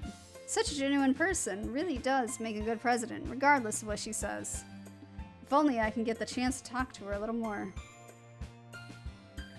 Okay, everyone. It's about time for us to leave. How did you all feel about sharing poems? It was a lot of fun. Well, I'd say it was worth it. It was alright. Well, mostly. Rhoads, how about you? Yeah, I'd say the same. It was a neat thing to talk about with everyone. Awesome! In that case, we'll do the same thing tomorrow. And maybe you learned something from your friends too. So your poems will turn out even better. I think to myself, I did learn a little more about the kinds of poems everyone likes. With any luck, that means I can at least do a better job impressing those I want to impress. I nod to myself with newfound determination. Rhoads! Ready to walk home? Sure, let's go. Haha. Sayuri beams at me. It truly has been a while since Sayuri and I have spent this much time together. I can't really say I'm not enjoying it either. Sayuri. About what happened earlier. What do you mean? You know, between Yuri and Natsuki. Does that kind of thing happen often? No. That's really the first time I've seen them fight like that. I promise, they're both wonderful people. you don't hate them, do you? No, I don't hate them. I just wanted your opinion, that's all. I can see why they'd make good friends with you. Huh. You know, Rhoads, it's nice that I get to spend time with you in the club. But I think seeing you get along with everyone is what makes me the happiest. And I think everyone really likes you too. That's... Every day is going to be so much fun.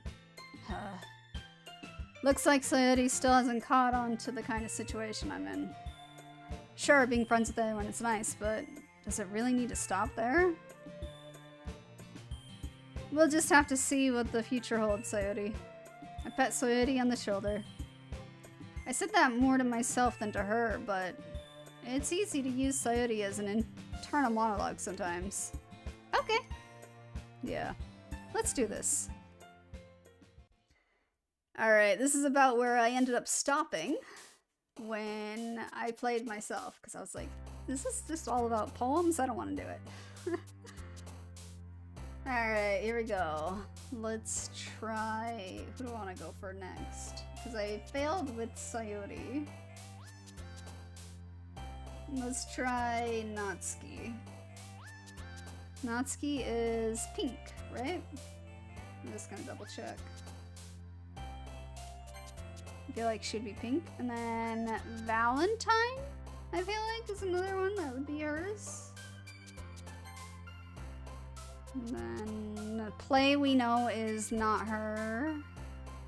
Dream? Clouds? Maybe?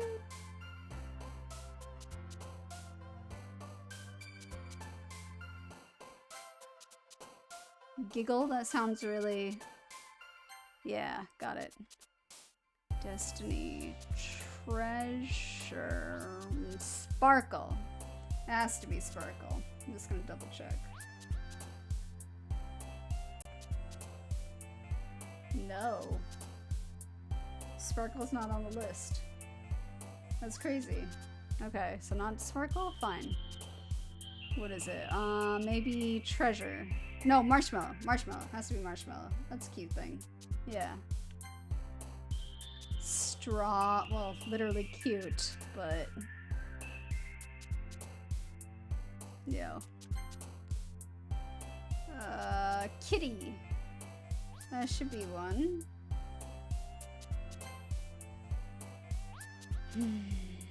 Boop. Lollipop? Gonna double check on that one. Yeah. Oh, there's 2 lollipops. Alright.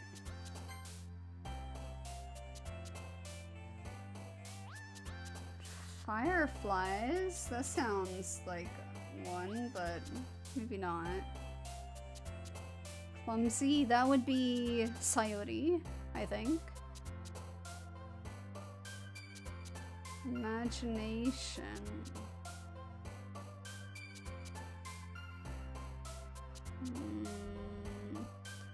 Not seeing. Intellectual misfortune. Unending. I'm gonna look this one up.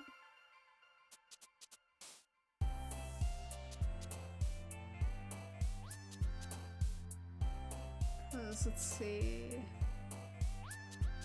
Hurt? No. Not death. We already did that one. Imagination. No. Fireflies? No. Alone? No. Unending? No. Shiny? Shiny. Then I gotta be fluffy. Or ribbon.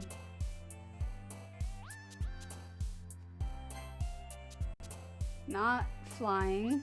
Not fun. Heart. Gotta be. I'm gonna look at... No, heart isn't on the list. What? Okay. Nightgown doesn't seem right. Existence? Charm? Charm, maybe? No. Not charm. Tragedy? No. That doesn't seem right. Could be tragedy. Alright, let's go through it. And so not flying, because that was her. Not... Bed doesn't seem... Maybe nightgown. I'm gonna check. Yeah. I guess a nightgown could be cute.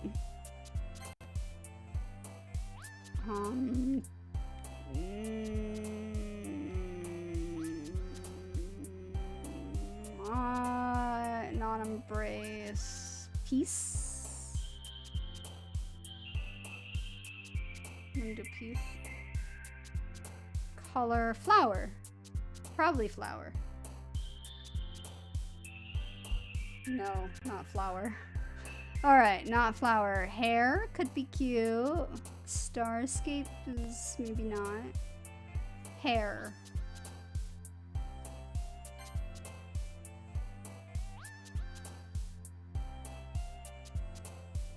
Games is fun and could be cute. Because I don't think it's adventure, not shame. Friends is maybe also.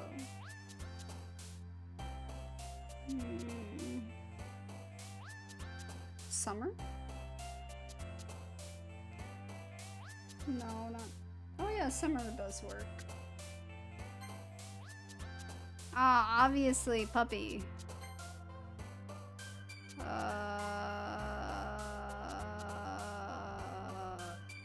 Romance could be cute.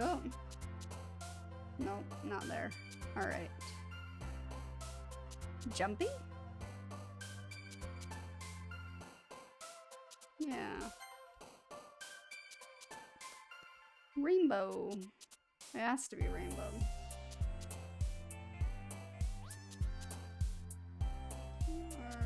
No, not rainbow. Alright. If not rainbow, then poof.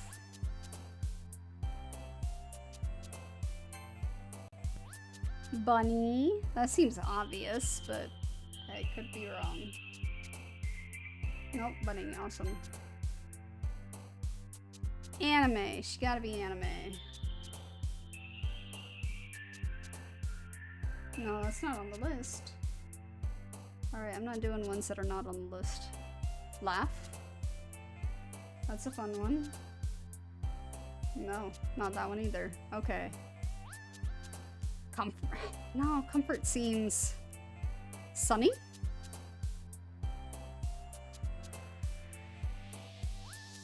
No. Alright, let's go down the list. This might... I'm on the last page, literally. Okay, lazy, I don't think is her. Yeah, not her. Empty. Nope, not her. Comfort. No. Uncanny. No. Laugh. No. Uncontrollable. No. Contamination. No. Pain. No. Anime, no. Sunny, no. So, okay, now I just need to find one. I need to find one that actually gives us... Okay, +2 for alone? No. +2 for... Nope. No. No. No. No, no. No, no, no. Embrace. Empty gives us +2. So maybe. Fantasy Flee. Because it's based on points. So there's probably one page that doesn't have anything that they perfectly match up with. If that's right. Hopeless, hope, nope.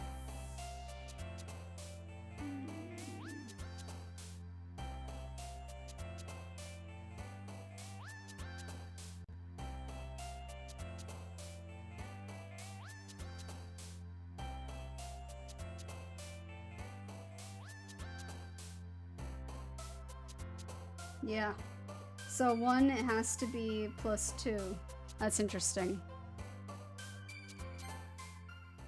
Alright, let's see if we got that one.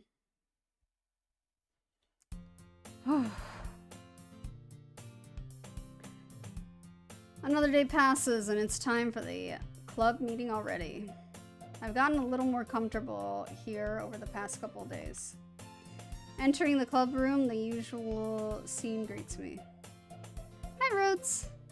Yo, 𝗿𝗊. Looks like you're in a good mood today. I'm just still not used to you being in club, that's all. I see. That's a pretty simple thing to get you in a good mood. But I guess it's always the simple things with you anyway. Speaking of which, I'm kind of hungry. Will you come with me to buy a snack? No thanks. That's not like you at all. I have my reasons. Why don't we take a look at your purse, 𝗿𝗊? Eh? Why is that, all of a sudden? No reason, really. I just wanted to look at it. Ah. 𝗿𝗊 nervously retrieves her coin purse. She fumbles with the latch and gets it open. Then she turns it upside down and lets its contents spill onto the desk. Only 2 small coins fall out. Ha ha ha. I knew it. I can see right through you, 𝗿𝗊. That's not fair. How did you even know? It's simple. If you had enough money in the first place, you would have bought a snack before coming to the club room. So, either you're not hungry and wanted an excuse to take a walk, or you planned to conveniently forget that you spent all your money so that I would lend you some. But there's one more thing. You're always hungry. And so, that only leaves the one option. I give up. Don't make me feel guilty. If you feel guilty, that means you deserve to feel guilty. Yuri suddenly giggles. Eh? I didn't notice that she was listening in. Her face is in her book as always. Ah. I wasn't listening or anything. It was just something in my book. Yuri! Tell Rhoads to let me borrow some money. That's... Don't get me involved in that, 𝗿𝗊. Besides, you should only buy what you can responsibly afford. And frankly, after pulling mischievous something like that, your suffering is fair enough retribution. Ah. I didn't mean that. I got too absorbed into my book. Haha. I really like when you speak your mind, Yuri. It doesn't happen much, but it's a fun side of you. There's no way you could think that. You're right, though. I did something bad, and now I have to accept the retribution. That! Still, coming from you, 𝗿𝗊. I guess there's a little devil inside all of us, isn't there? Heh. Don't let her fool you. 𝗿𝗊 knows exactly what she's doing. After all, she told you guys she was bringing me to the club before she even told me. But... You wouldn't have come if it weren't for the cupcakes. So, I had to trick Natsuki into making them. Come on, give me more credit than that, 𝗿𝗊. Out of nowhere, something smacks 𝗿𝗊 in the face and tumbles onto the desk. Ow! What was... Huh? A cookie? Sure enough, it's a giant cookie wrapped in plastic. 𝗿𝗊 glances around. Is this a miracle? It's because I paid my restitution. Retribution. Actually, that one almost worked. Ha ha ha.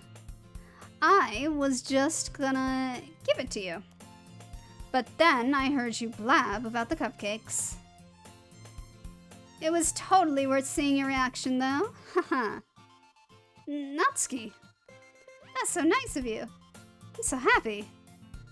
Sayori hugs the cookie. Jeez, just eat it. Sayori rapidly tears open the wrapper and takes a big bite. So good. Murph. Sayori suddenly clasps her hands over her mouth. I bit my tongue. You're going through a lot over just one cookie. Natsuki takes a bite of her own cookie. Ah, yours looks really good too, Natsuki. Can I try it? Jeez. Beggars can't be choosers. But yours is chocolate. Yeah. But do you think I gave you that one? Oh, yeah. Why do you think I gave you that one? Fine. Still, I'm really happy that you shared this one with me. Sayori gets out of her seat and goes behind Natsuki, then wraps her arms around her.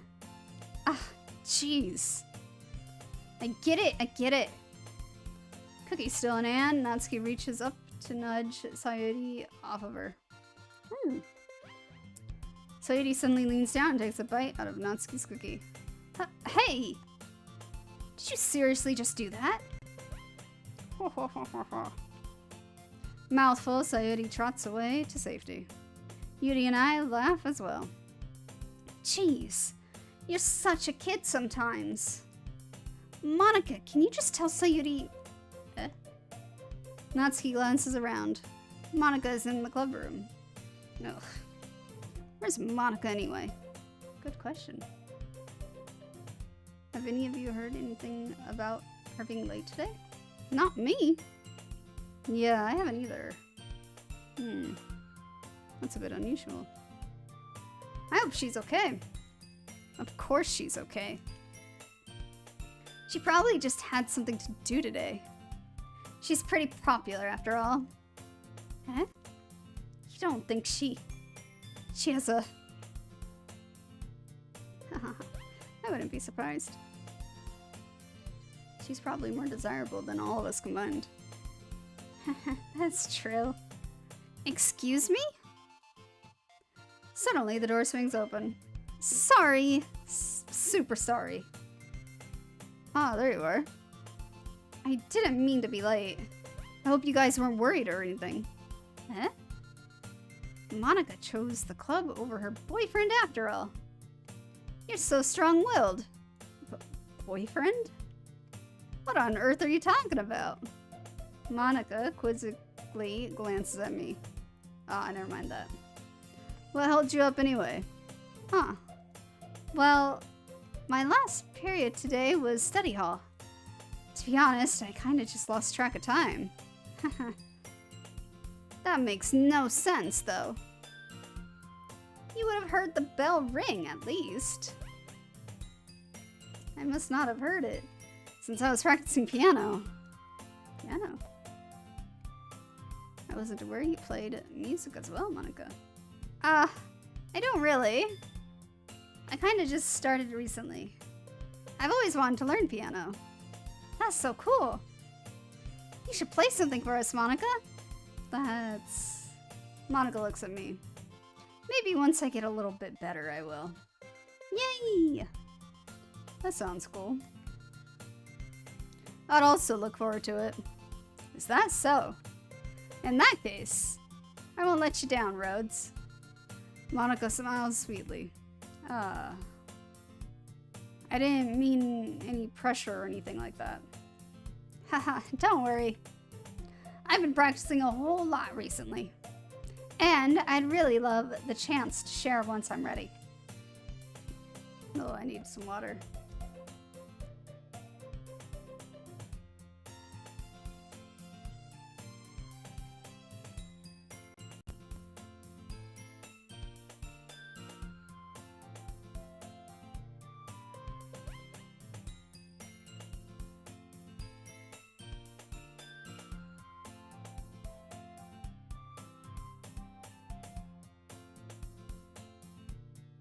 I see.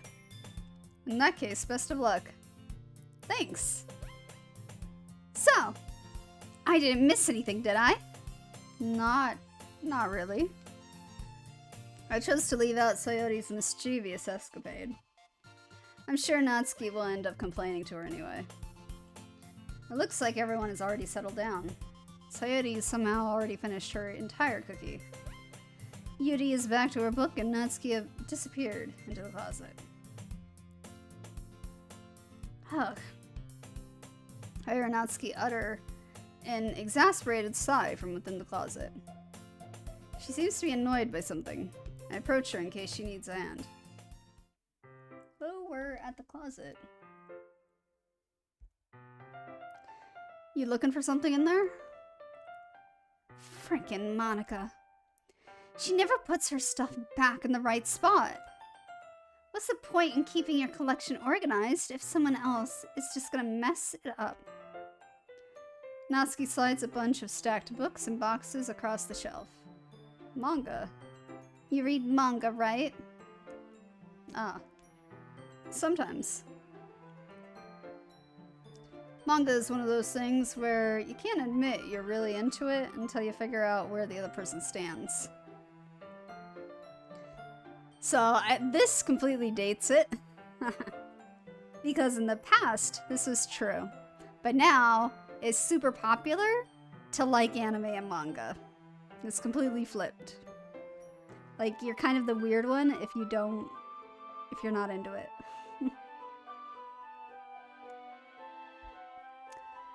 How did you know, anyway? I heard you bring it up at some point. Besides, it's kind of written on your face. What's that supposed to mean? Ah, I see. There's a lone volume of manga amidst a stack of various books on the side of one of the shelves. Curious, I pull it out of the stack. There it is! Natsuki snatches it out of my hand. She then turns to a box of manga, slips the volume right into the middle of the rest. Ha! Much better! Seeing a box set with one book missing is probably the most irritating sight in the world. I know that feel.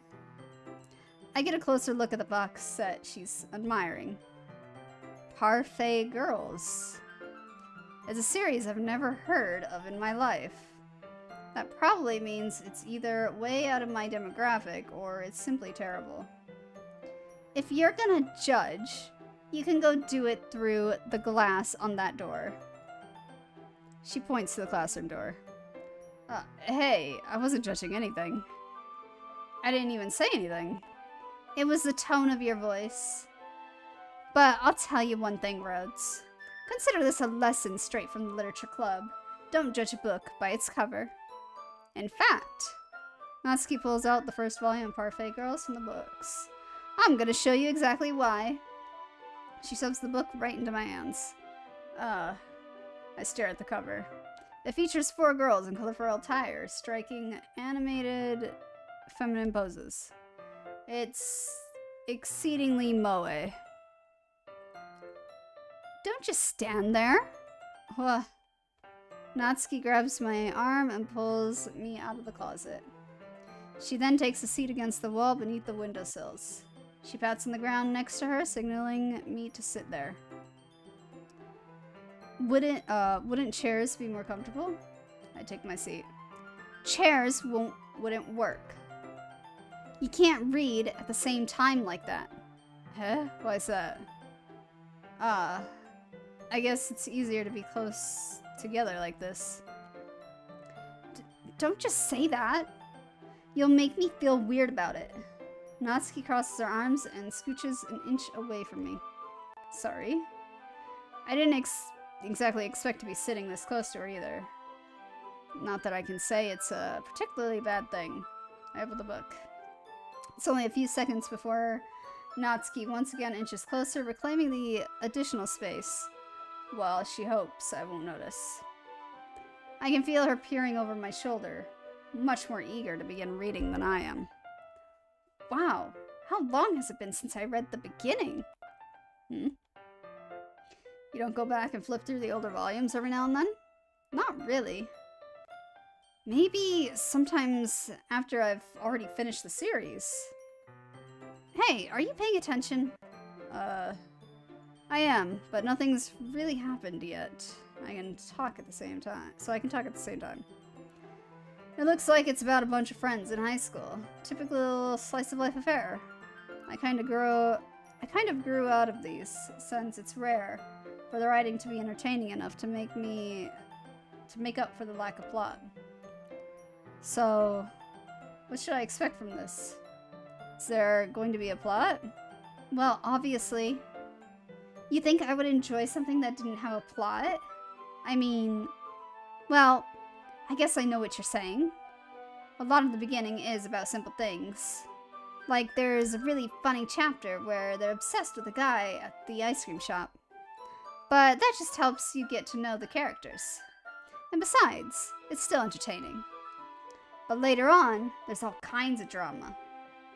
Like, when they get into all their backstories. And when some of the romance starts to happen. That's really what makes it so good. There are so many touching parts. Ah, is that so? It sounds like you really know what you're talking about. Maybe I underestimated you. Hey, wait. What's that supposed to mean? Natsuki gives me a little shove. I just meant that I haven't yet seen you at your full power. Good save. Ah, this chapter seems like it's about baking. This is just a guess, but is there a lot of baking in this manga? Well, Natsuki pauses for a moment, as if she doesn't want to admit something. Yeah. Why, does that matter? It doesn't. I was just curious. Since you enjoy baking too, right? That's just a coincidence. I just happened to get into baking around the same time I got this manga. Like, I would ever get into anything because it's in a manga. I feel bad for anyone that impressionable. Hahaha. Definitely not a coincidence. I guess that explains Natsuki's interest in baking. Still, of all the hobbies to pick up from a manga, that's definitely one of the better ones. Not to mention, she's really good at it, so who am I to judge? Okay. We read on for a few more minutes. I've finished a couple chapters at this point. Are you sure this isn't boring for you? It's not. Even though you're just watching me read. Well, I'm fine with that. If you say so.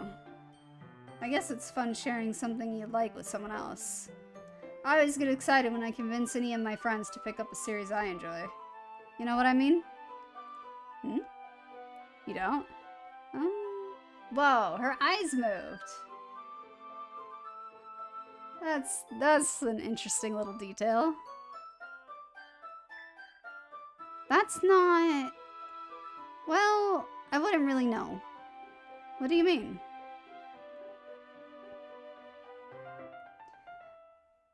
Don't you share your manga with your friends? Could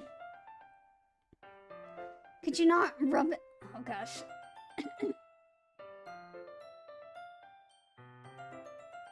Could you not rub it in? Jeez. Sorry. Like I could ever get my friends to read this. They just think manga is for kids. I can't even bring it up without them being all like, you still haven't grown out of that yet? Makes me want to punch them in the face. Ugh, I know those kinds of people. Honestly, it takes a lot of effort to find friends who don't judge. Much less friends who are also into it. I'm already kind of a loser, so I guess I gravitate towards the other losers over time. But it's probably harder for someone like you. Yeah, that's pretty accurate. Wait, which part? I mean, I feel like I can't even keep it in my own room. I don't even know what my dad would do if he found this.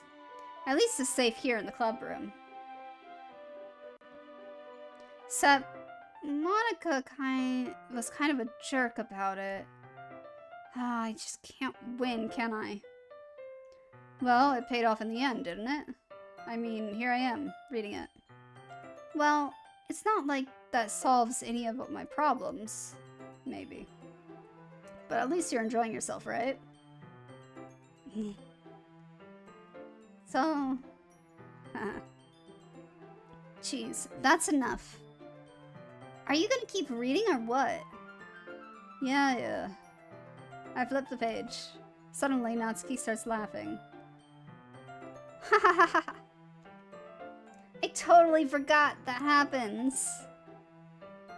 Natsuki puts her finger on one of the panels. Minori is my favorite character. You always feel a little bad for her since she's so unlucky. But it gets especially bad when... I shouldn't be talking about that yet. Just finish this chapter. Natsuki's voice sparkles with excitement. It's a stark contrast to her usual bossy tone.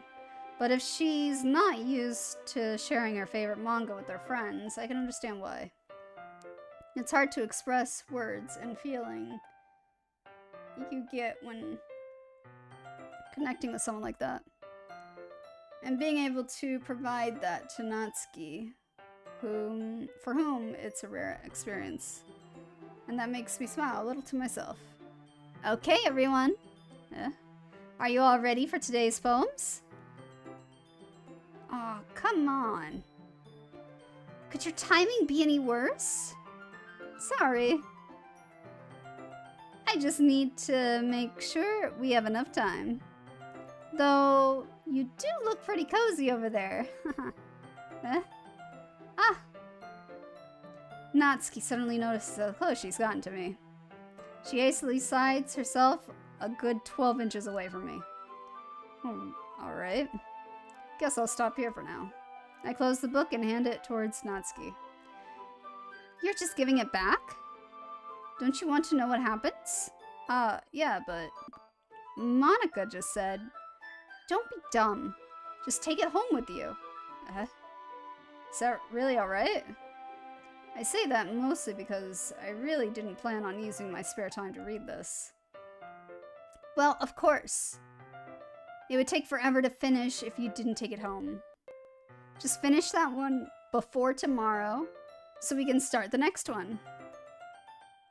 And if it gets bent, I'll kill you. By tomorrow? I only got part way through the first volume so far. I might fall behind on some shows if I try to get through this. But I suppose that's a necessary sacrifice in exchange for seeing Natsuki's enthusiastic face. Or am I more scared of what will happen if I don't finish it? Alright then. I stand up. I return to where I put my stuff and carefully slip the book into my bag. Alright, I'm gonna be right back. Gotta get more water.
Alright, I'm back.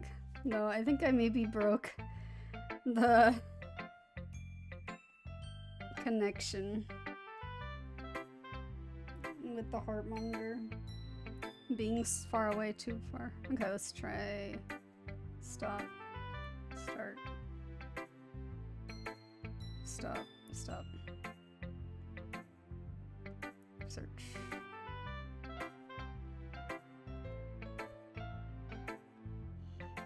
I just gotta bring it back up. Search.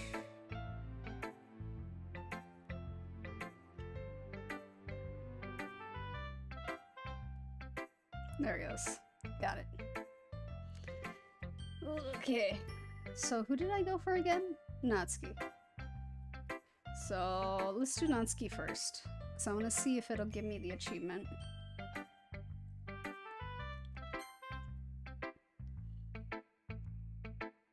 Natsuki reads my poem. She keeps glancing at me, the back of the poem. By now, she must have read it more than once. Aren't you supposed to be bad at this? Is that a compliment? No, I mean, you know. Natsuki struggles to find the words she wants. I just expected a lot less after what you showed me yesterday. That's all. Well, I guess I just got lucky with this one. Yeah, exactly. You just got lucky, you know? Don't get used to it. You won't always manage to write poems this cute. I mean well written. No, I mean... Ah, so that's how it is. My poem is cute. No.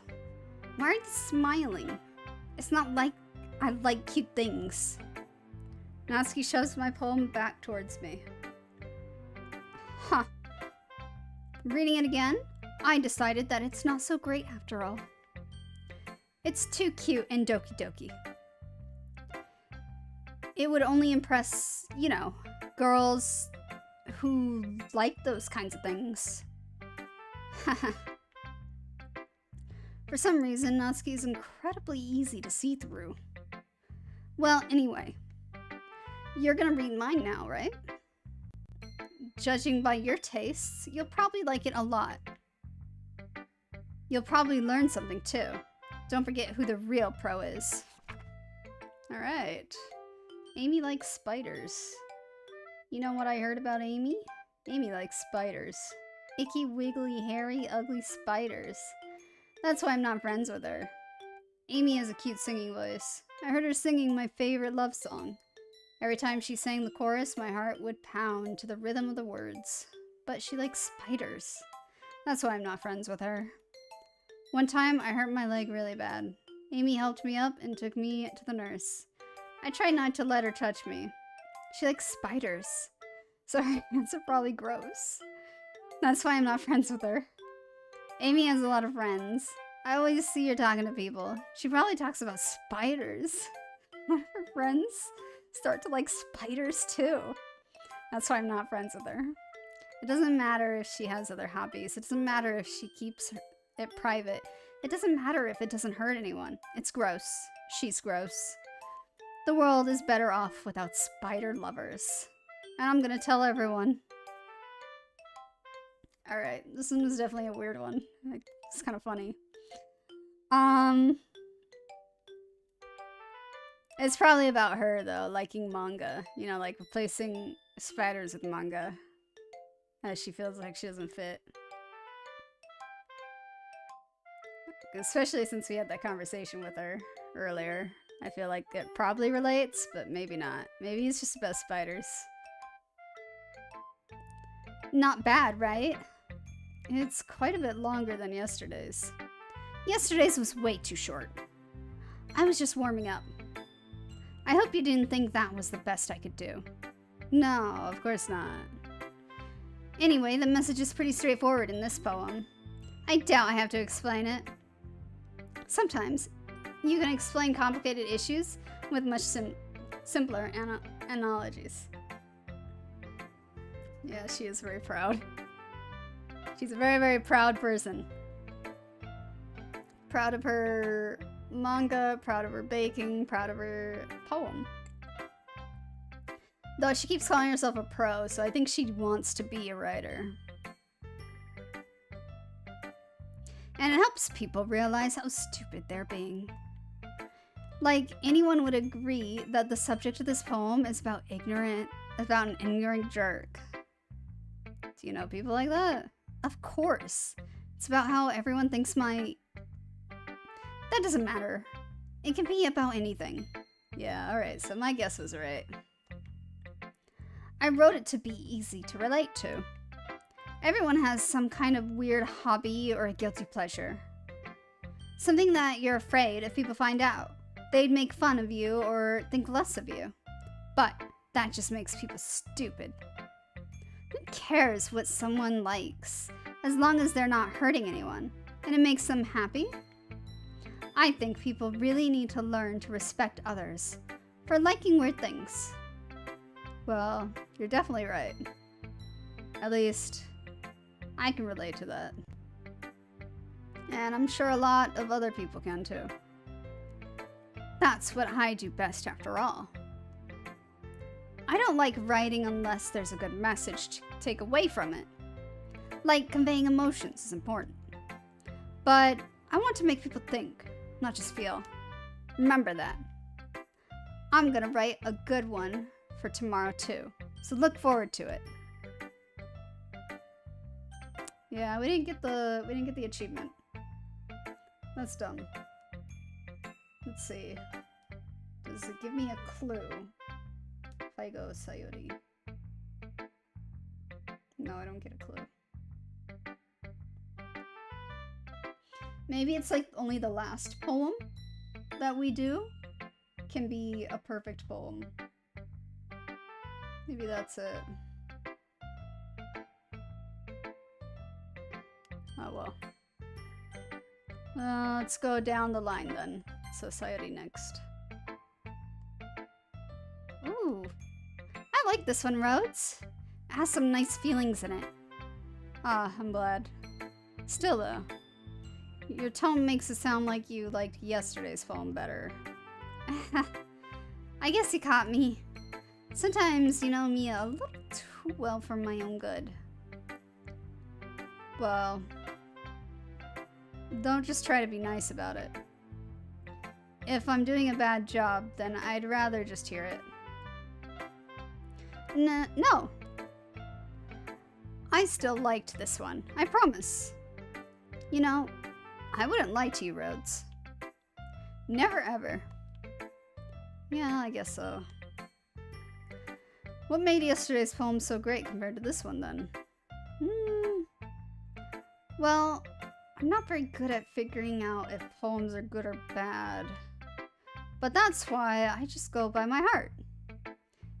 If it makes me feel things, then it must be a good poem. I'm not sure that's exactly how it works. Then again, I guess conveying feelings is a pretty important part of this whole thing. Yeah, maybe. Honestly, I don't even know what kind of writing you like in the first place. Yeah. Me neither. Ugh. Why don't you at least try giving it some thought?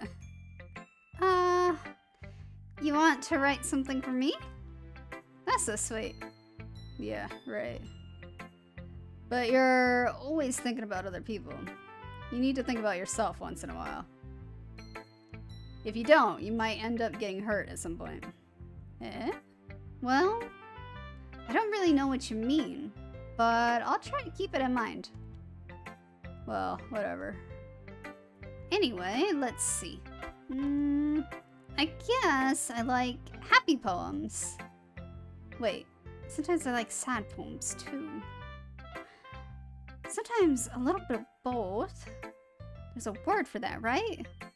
What's the word I'm looking for? Bittersweet. Yeah. I like things that are happy and things that are sad. Happy and sad. I can't see you liking something sad, Sayuri. Well, I like happy the most. But sometimes when you have a little rain cloud in your head. A sad poem can help give the rain cloud a little hug and make a nice happy rainbow. 𝗙𝗲𝗍, that's unexpectedly poetic. Is it? Maybe I'm getting better at expressing my feelings after all. Thanks, Rhoads. I should go write that down then. You can read my poem now, okay? Alright, bottles.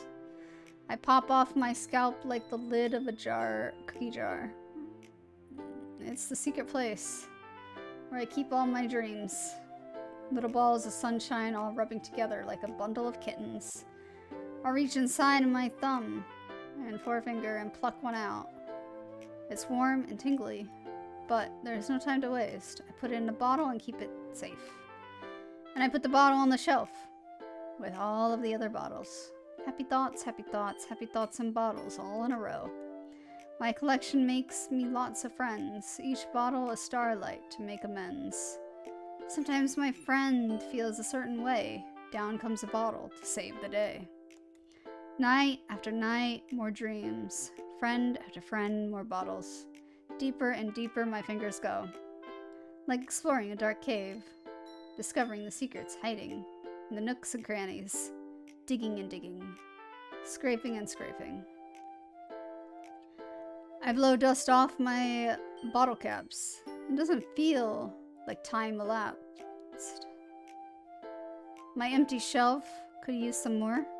My friends look through my locked front door. Finally, all done.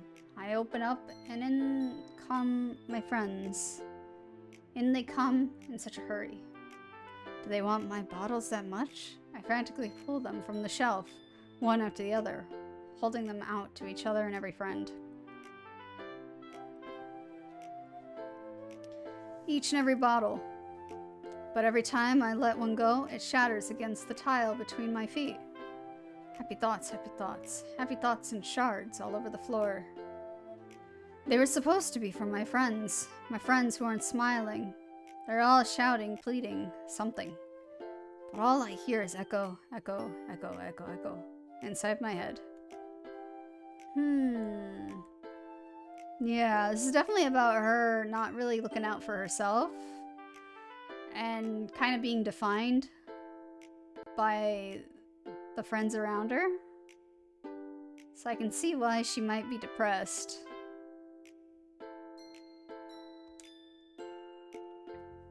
Holy crap. 𝗙𝗲𝗍, did you really write this? Of course I did. Didn't I tell you yesterday I was gonna write the best poem ever? Yeah, but... I mean, I didn't expect something like this coming from you. Monica taught me a whole lot. And I've been really in touch with my feelings recently. I see that. It's almost kind of creepy. Creepy? Well, not exactly. Maybe because I'm so used to you being cheerful. Well, never mind. I'm thinking too hard about it. Point is, it came out good. So you should be proud of it. Ah, thanks.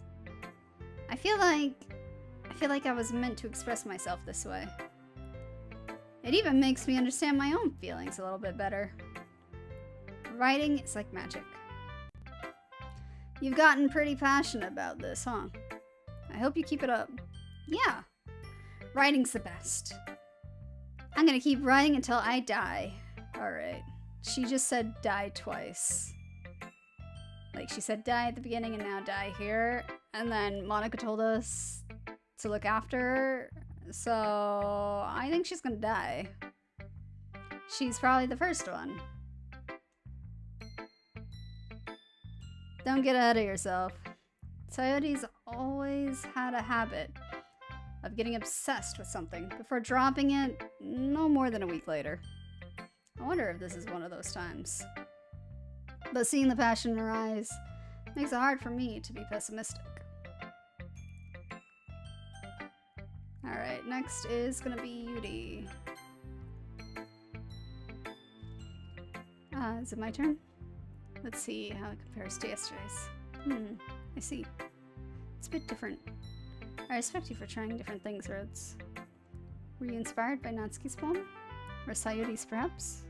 Well, I guess you could say that. I thought so. I'm happy for you. You don't need to find inspiration in my poems. I write them for myself, not for anyone else. So I don't really need for people to like them or anything. Yuri? Eh?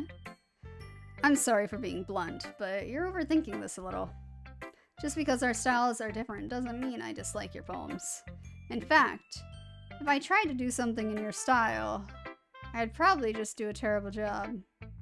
I see. I'm sorry. My stupid mind, it likes to do that sometimes. Anyway, you don't need to be afraid to be a little more daring. Metaphors can go a long way.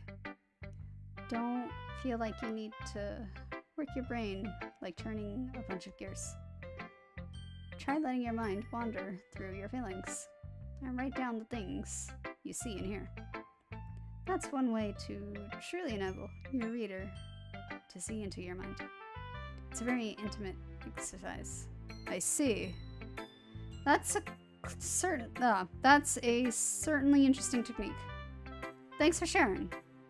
I have well, an example of that if you'd like to read it. Of course. Is this the poem you wrote for today? Yuri nods and timidly hands me her poem. Man, they're getting longer and longer, alright. The raccoon. It happened in the dead of night while I was slicing bread for a guilty snack. My attention was caught by the scattering of a raccoon outside my window. That was, I believe, the first time I noticed my strange tendencies as an unordinary human. I gave the raccoon a piece of bread, my subconscious well aware of the consequences. Well aware that a raccoon that is fed will always come back for more. The enticing beauty of my cutting knife was the symptom. The bread, my hungry curiosity. The raccoon, an urge. The moon increments its phase and reflects that much more light off of my cutting knife. The very same light that glistens in the eyes of my raccoon friend. I slice the bread fresh and soft. The raccoon becomes excited. Or perhaps I'm merely projecting my emotions onto the newly satisfied animal. The raccoon has taken to following me. You could say that we've gotten quite used to each other. The raccoon becomes hungry more and more frequently, so my bread is always handy. Every time I brandish my cutting knife, the raccoon shows me its excitement. A rush of blood. Classic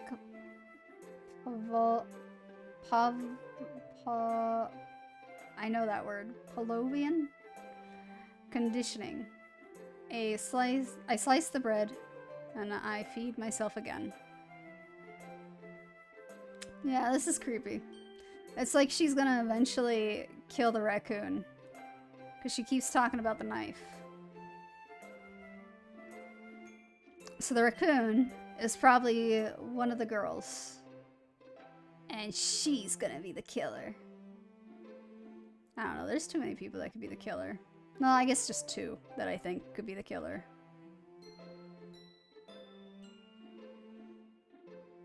Because Sayuri is definitely gonna die.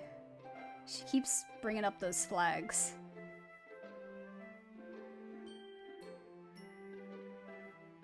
Yeah, okay. I was a little more daring with this one than yesterday's. I can see that. It's a lot more metaphorical. I don't know if it's my fault, but I can't begin to imagine what this poem is about. That's right. It's a bit closer to my preferred writing style, using the poem as canvas to express vivid imagery and conveying emotions through them. Yeah, if I take it at face value, then I can't even figure out what it's supposed to mean. Well, I think it's something that different people can relate to in their own way. I want to express the way it feels for me to indulge in my more unusual hobbies. It's those sorts of things I'm usually forced to keep to myself.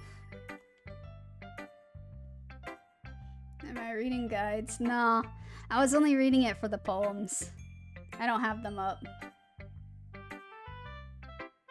But, I mean, again, like, I know something bad's gonna happen, and Sayuri has said die twice. No one else has said it.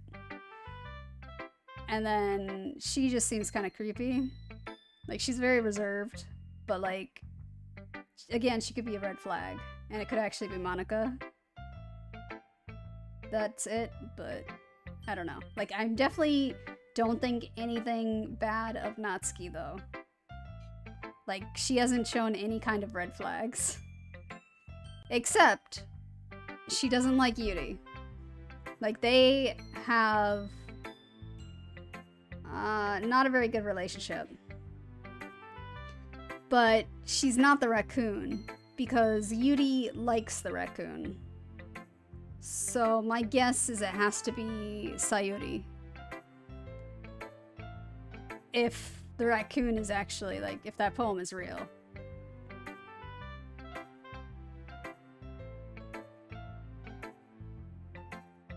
Yeah, so sometimes enjoy writing about them. Huh, that's funny. Didn't Natsuki also write something about that? About someone being ridiculed for a strange interest. Yeah. Okay.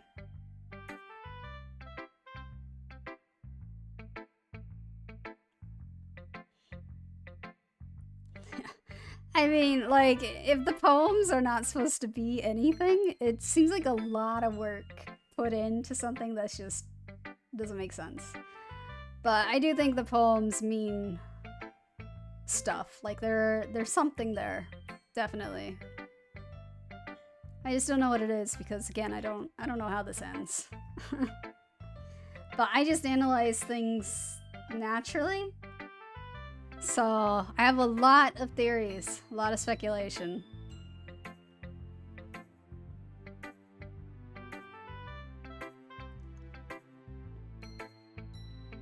Eh? She did. Yeah. She was talking about how it doesn't matter what you're into as long as you're not hurting anybody. She's right. I mean, does she really feel that way? Yeah. Sounds like you two have that in common. That's interesting. To me, she seemed like the kind of person who would make fun of my hobbies. But I suppose that's my fault for judging, isn't it? Please don't tell her I said that. Haha. Don't worry, I have no reason to. Okay. Well, thank you for sharing it with me. After all, if I hadn't learned to embrace my own weirdness, I would probably hate myself. I might be ranting a little bit now. But I'm glad that you're a good listener. Alright, lastly, Monica, which again, the poem I read before kind of sounded like maybe abuse of some kind was happening to her, but let's see. Hi again, Rhoads. How's the writing going? Alright, I guess. I'll take that. As long as it's not going bad. I'm happy that you're applying yourself. Maybe soon you'll come up with a masterpiece. I wouldn't count on that. You never know. Want to share what you wrote for today? Sure. Here you go. I give my poem to Monica. Alright. I like it, Rhoads. Really? It's a lot cuter than I expected. Oh, jeez. No. It kind of makes me think of something Natsuki would write. And she's a good writer, too. So take that as a compliment.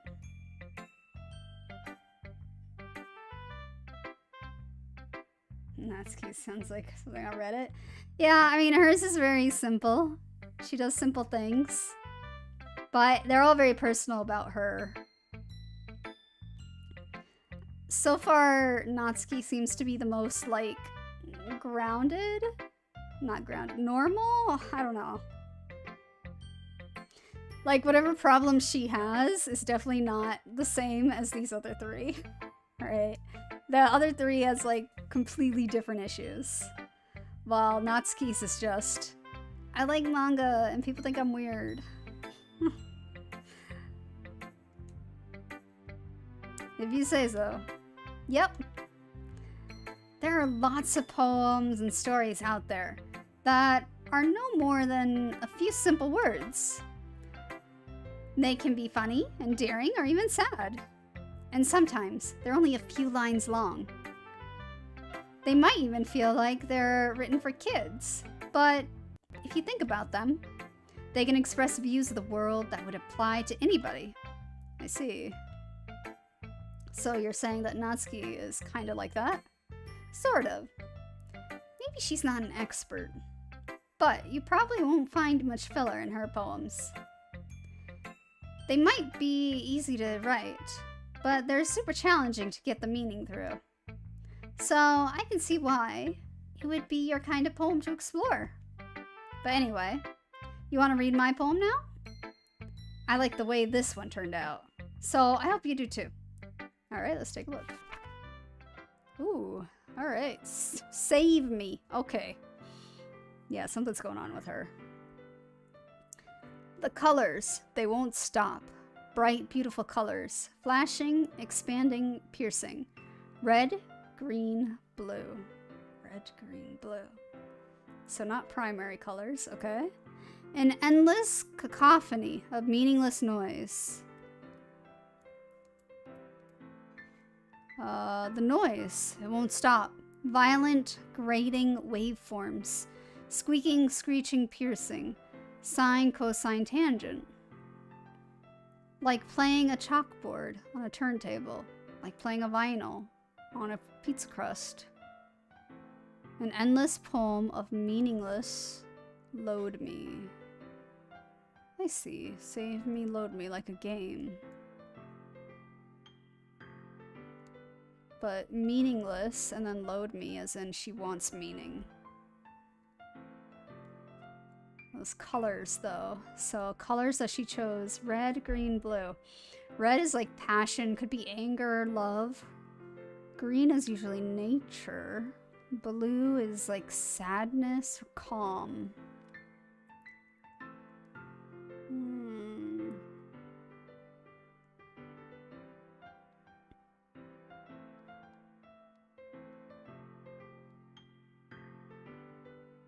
Yeah, I think she feels empty. Because chalkboard on a turntable, vinyl on pizza crust, those don't really go anywhere. Like there's nothing to them when you do that.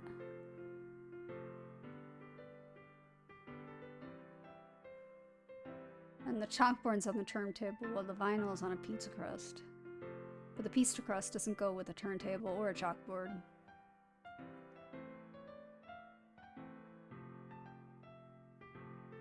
Violent grating waveforms. Squeaking, screeching, piercing. Noise. Something about the noise. Maybe a fight?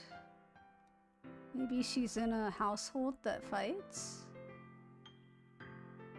I don't know. There's a lot in hers. The noise, so the colors, they won't stop. The noise, it won't stop.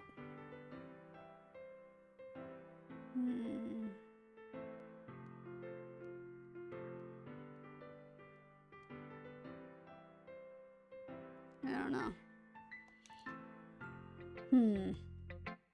It's even more abstract than your last one, huh? I guess it's just the way I write. I'm sorry if you don't like it. No, I never said that. It's just a kind of thing I've never really seen before, I guess. I kind of like playing with my space on the paper. Choosing where and how to space your words can totally change the mood of the poem. It's almost like magic. The way I wrote the lines really short makes it feel like they're trying to speak over the noise. I see. Speak over the noise. Yeah, okay. It's still hard for me to tell what it's about, though.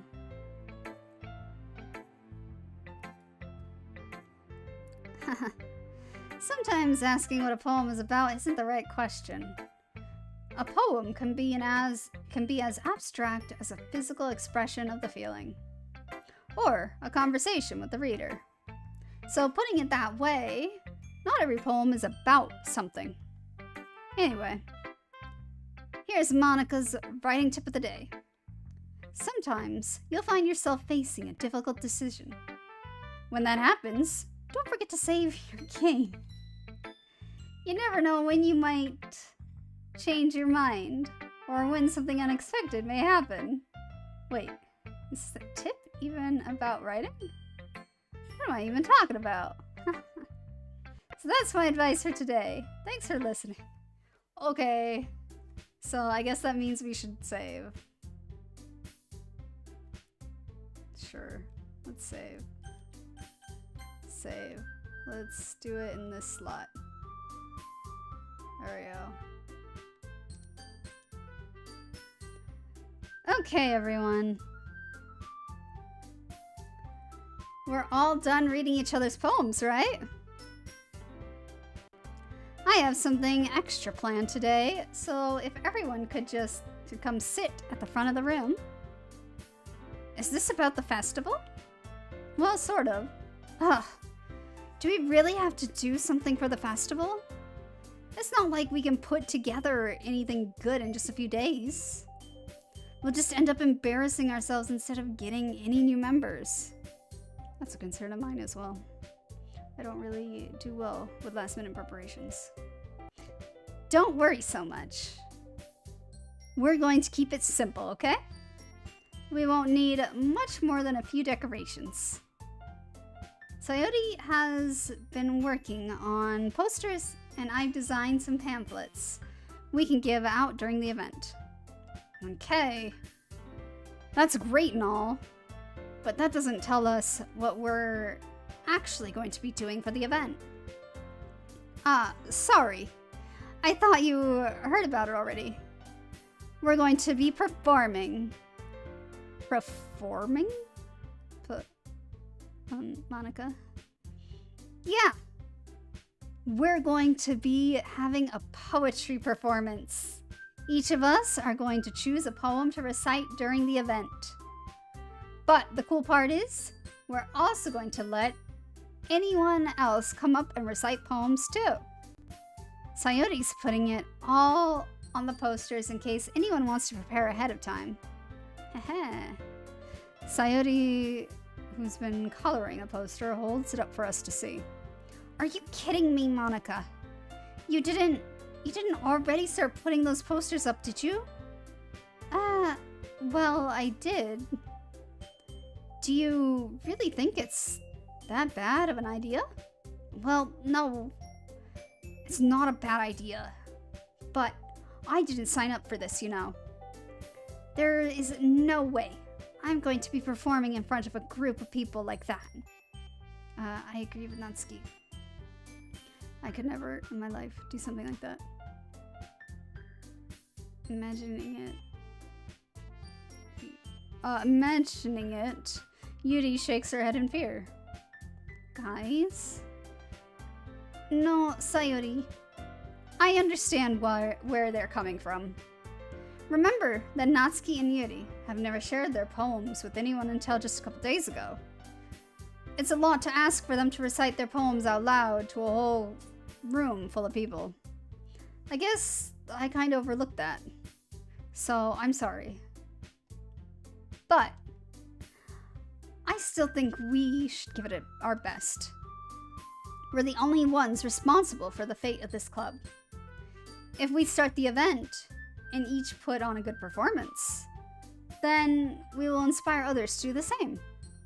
And the more people who perform, the better we'll be able to show everyone what literature is all about.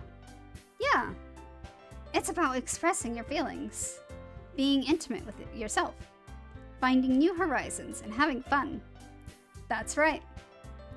And it's those reasons that we're all in this club today. Don't you want to share that with others? To inspire them to find the same feelings that brought you here in the first place? I know you do. I know we all do. And if all it takes is standing in front of a room for 2 minutes and reciting a poem, then I know you can do it. Natsuki and Yuri remain silent. Sayuri looks worried. I guess that leaves me no choice. I agree. I don't think it's too much to ask. I think that Sayuri and Monica have been trying really hard to get new members. The least we can do is help them out a little bit. Well, maybe, but...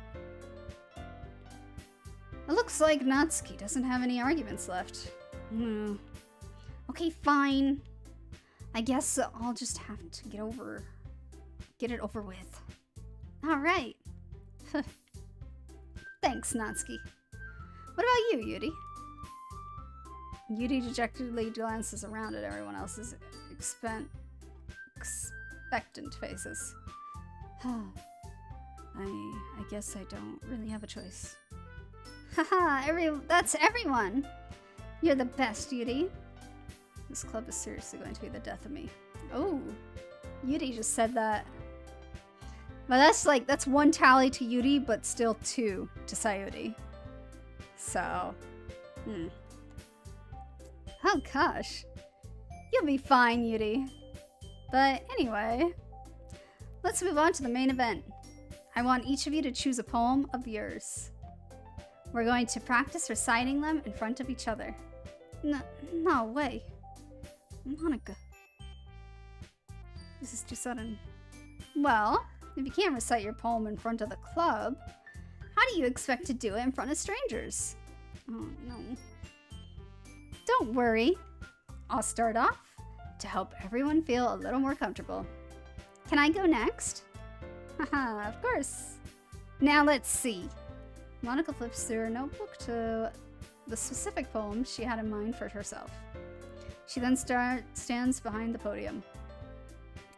The title of this poem is The Way They Fly. Monica begins reciting her poem. Her clear, confident voice fills the room. More than that, her inflection is pristine. She knows exactly how to apply emotion behind each line she recites, bringing the words to life. Is this something she's done before? Or is she simply a natural? I glance around me. Everyone has their eyes on Monica. Sayuri looks amazed. Yuri has an intense expression on her face that I don't understand. Finally, Monica finishes the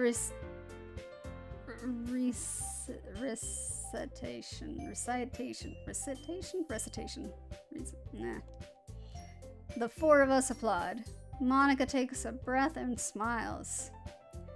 That was so good, Monica. Thank you very much. I was just hoping to set a good example. Are you ready to go next, Sayuri? I'll go next. Huh. Yuri's fired up all of a sudden. Yuri clenches the sheet of paper between her hands and stands up. Keeping her head down, she walks quickly over to the podium. This poem is called... Yuri anxiously glances at each of us. You can do it, Yuri. It's called After Image of a Crimson Eye. Yuri's voice shakes as she starts reading the poem. Just a moment ago, she practically refused to do this. Why is she suddenly putting in so much effort? As Yuri gets past the first couple lines, her voice changes. I'm gonna take a drink of water.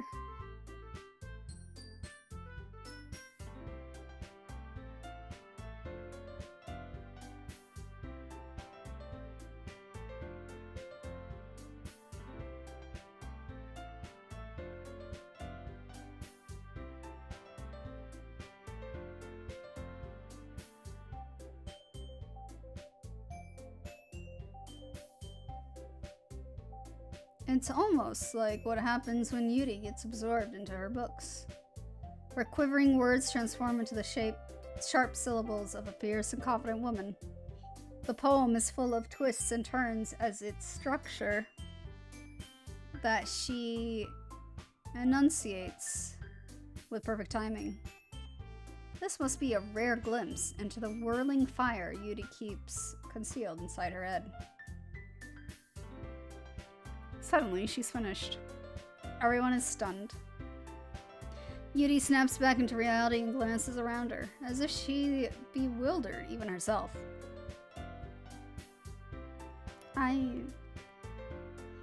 It's up to me to save this situation. I'm the first to start applauding. Everyone joins me afterwards, and we give Yuri the recognition she deserves. It's not that we didn't want to applaud for her, but we were caught so off guard that we must have forgotten. As we applaud, Yuri holds the poem to her chest and rushes back into her seat. Yuri, that was really good. Thank you for sharing. Looks like Yuri is down for the count. Okay, I guess I'm next then. Sayori hops out of her chair and cheerfully walks to the podium. This one's called My Meadow. Haha. Sorry, I giggled. Sayori. It's a lot harder than I thought. How did you guys do it so easily? Oh. Try not to think of it like you're reciting to other people. Imagine you're reciting to yourself in front of a mirror or in your own head. It's your poem, so it'll come out the best that way. I see. Okay then. Sayori begins her poem. Somehow it feels like her soft voice was made as a perfect match. The poem isn't aimlessly cheery like Sayori is. It's serene and bittersweet. If I were to read this on paper, I probably wouldn't think much of it. But hearing it come from Sayori's voice almost gives it a whole new meaning. Maybe this is what Sayori meant when she said she likes my poems. It's like I get to reach more deeply into someone I thought I knew through and through. Sayori finishes and we applaud. I did it! Good job, Sayori. Even Rhoads liked it. I guess that's a good sign. What does that even mean? It came out nicely, Sayori. The atmosphere of the poem fits you really nicely. But it might be that other poems wouldn't work quite as well with that kind of delivery. I don't really understand. In other words, I've seen poems of yours where that sort of gentle delivery wouldn't work as well. They might need a little more force behind them, depending on what you're reading. Oh, I know what you mean. Well, I've been practicing that kind of thing. It's just embarrassing to do in front of everyone. The next time, I'm gonna make you pick a poem that challenges you a little more. We don't have much time before the festival, you know? Okay. Now, who's next? Natsuki? Don't make me go before Rhoads. It's not like I can compare to you guys anyway. Might as well let Rhoads lower everyone's standards a little before I have to do it. Natsuki. It's fine. I might as well get it over with. But it's not like I have much of a selection of what to read. I'll just have to go with what I wrote for today. I stand up and I step in front of the podium. Everyone has their eyes on me, making me feel terribly awkward. I recite my poem. Since I'm not exactly confident in my own writing, it's hard to put energy into it. Despite that, once I finish, I receive applause anyway. Sorry, I'm not really as good as everyone else. Don't worry about it so much. I think it's less about your abilities and more about your lack of confidence in your writing. That's something that'll improve over time, though. Yeah, maybe. Alright then. That just leaves you, Natsuki. Yeah. I'm going. Natsuki begrudgingly gets out of her seat and makes her way to the podium. The poem is called... Why are you all looking at me? Because you're presenting. Anyway, the poem is called Jump. Natsuki takes a breath. Once she starts reciting the poem, her sour attitude disappears a little. While she's still a little unenthused, her poem has a rhythm and rhyme to it. It's Natsuki's trademark style, and it works surprisingly well when spoken aloud. The words feel like they bounce up and down, as if giving life to the poem. Natsuki finishes and everyone applauds. She hops back to her seat. That wasn't so bad, was it? Easy for you to say. You'd better not make me do that again. Well... You do at least feel prepared enough to recite a poem in front of other people? I mean, doing it in front of other people will be way easier. I can put on whatever face I want for other people. But when it's just my friends, it's just embarrassing. That's a surprise, Natsuki. I think it would be the other way around for me. Well, that's just how it is, so... Well, I guess in that case, you won't have much to worry about for the festival. That said, I want to thank everyone for coming through. It might be hard, but I hope that you all have an idea of what it's like now. Make sure you pick a poem and get enough practice before the festival, okay? I'll be making pamphlets, so let me know ahead of time what you'll be reciting. Jeez. I should probably find some other poem to recite instead. That's fine too. It doesn't have to be your own. I'm already pleasantly surprised that you're putting in all this effort for the club. It makes me really happy. Yeah, no problem. Okay, everyone. I think that's about it for today. I know the festival is coming up, but let's try to write poems for tomorrow as well. It's been working out really nicely so far, so I'd like to continue that. As for the festival, we'll finish planning tomorrow, and then we'll have the weekend to prepare. Monday's the big day. I can't wait! I can do this, I can do this. Alright. I stand up. There's no way I'll be able to find the same enthusiasm as Sayori and Monica, but I'll do my best to get through it. If it's for the sake of the club and impressing Monica, then I'll have to do my best. Ready to go, Sayori? Oh, that's me. Ready to go, Sayori? Yep. Look at you two. Always going home together like that. It's kind of adorable, isn't it? Jeez, Ghost. Don't make such a big deal out of it. It must be a little nice, though. Well... how am I supposed to respond to that? It's okay, Rhoads. You don't have to say it. Whatever. Let's go already. I walk home with Sayori once more. Even though it's only been a few days, a lot of things have already changed. But today, Sayori is being a little quieter than usual on the way home. Hey, Sayori.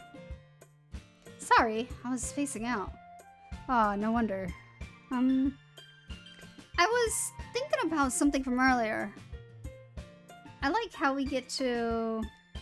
Sayori fumbles with her words. So, let's just say that one day, Natsuki asked to walk home with you. Huh? What would you do? What kind of a question is that? You're kind of putting me on the spot here. Well... I'd walk home with Natsuki.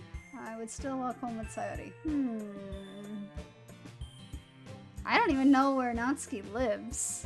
Like, we know that Sayori is our neighbor. It's the most convenient to walk with her.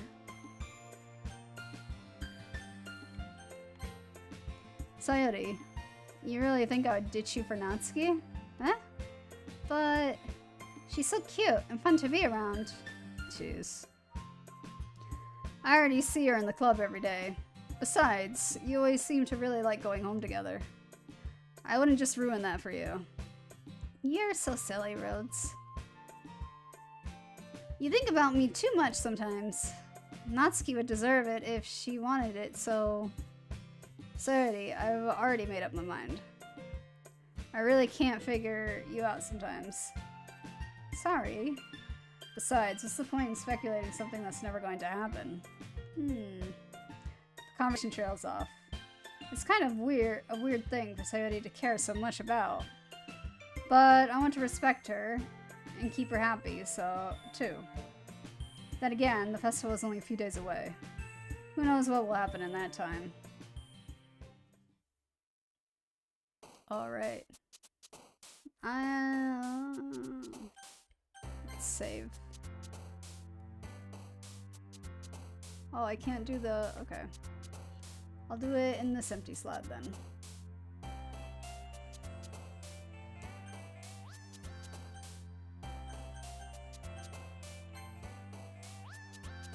Alright.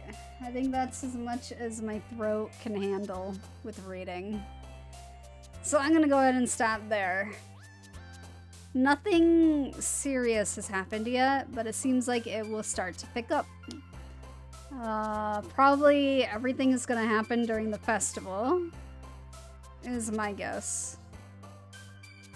Either that or like just before the festival. Like, because it's gonna be the weekend, so maybe we'll be invited somewhere and then it'll happen there. But maybe not, since they have been like keeping all the scenery at school. But we'll see, we'll see. So next time we do Doki Doki Literature Club is gonna be next week. Right? Next week? Is it next week? I think it's next week. I already forgot my own schedule. Let me double check.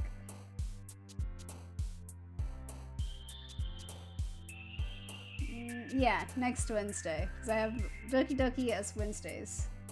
If I feel like it, I could do it on Monday or Friday as well, but my throat is kind of dying.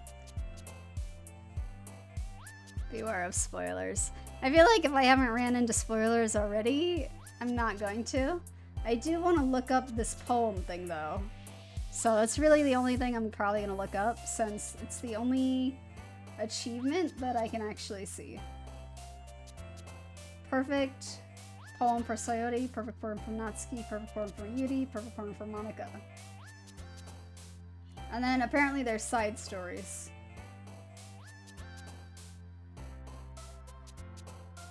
So that's pretty much it. So I'm gonna try and figure out what that achievement is. See if we've missed it. It may be that this is the perfect poem. Maybe we can only do it once and it's the one that we recite. I don't know. I'll look it up. But anyway, thank you guys for watching, lurking, chatting. I appreciate it. Tomorrow is Until Dawn. So if you want to be there for that, we'll see. I'm really hoping it's voiced, because I don't know if I can keep doing this. But until then, stay safe. Bye.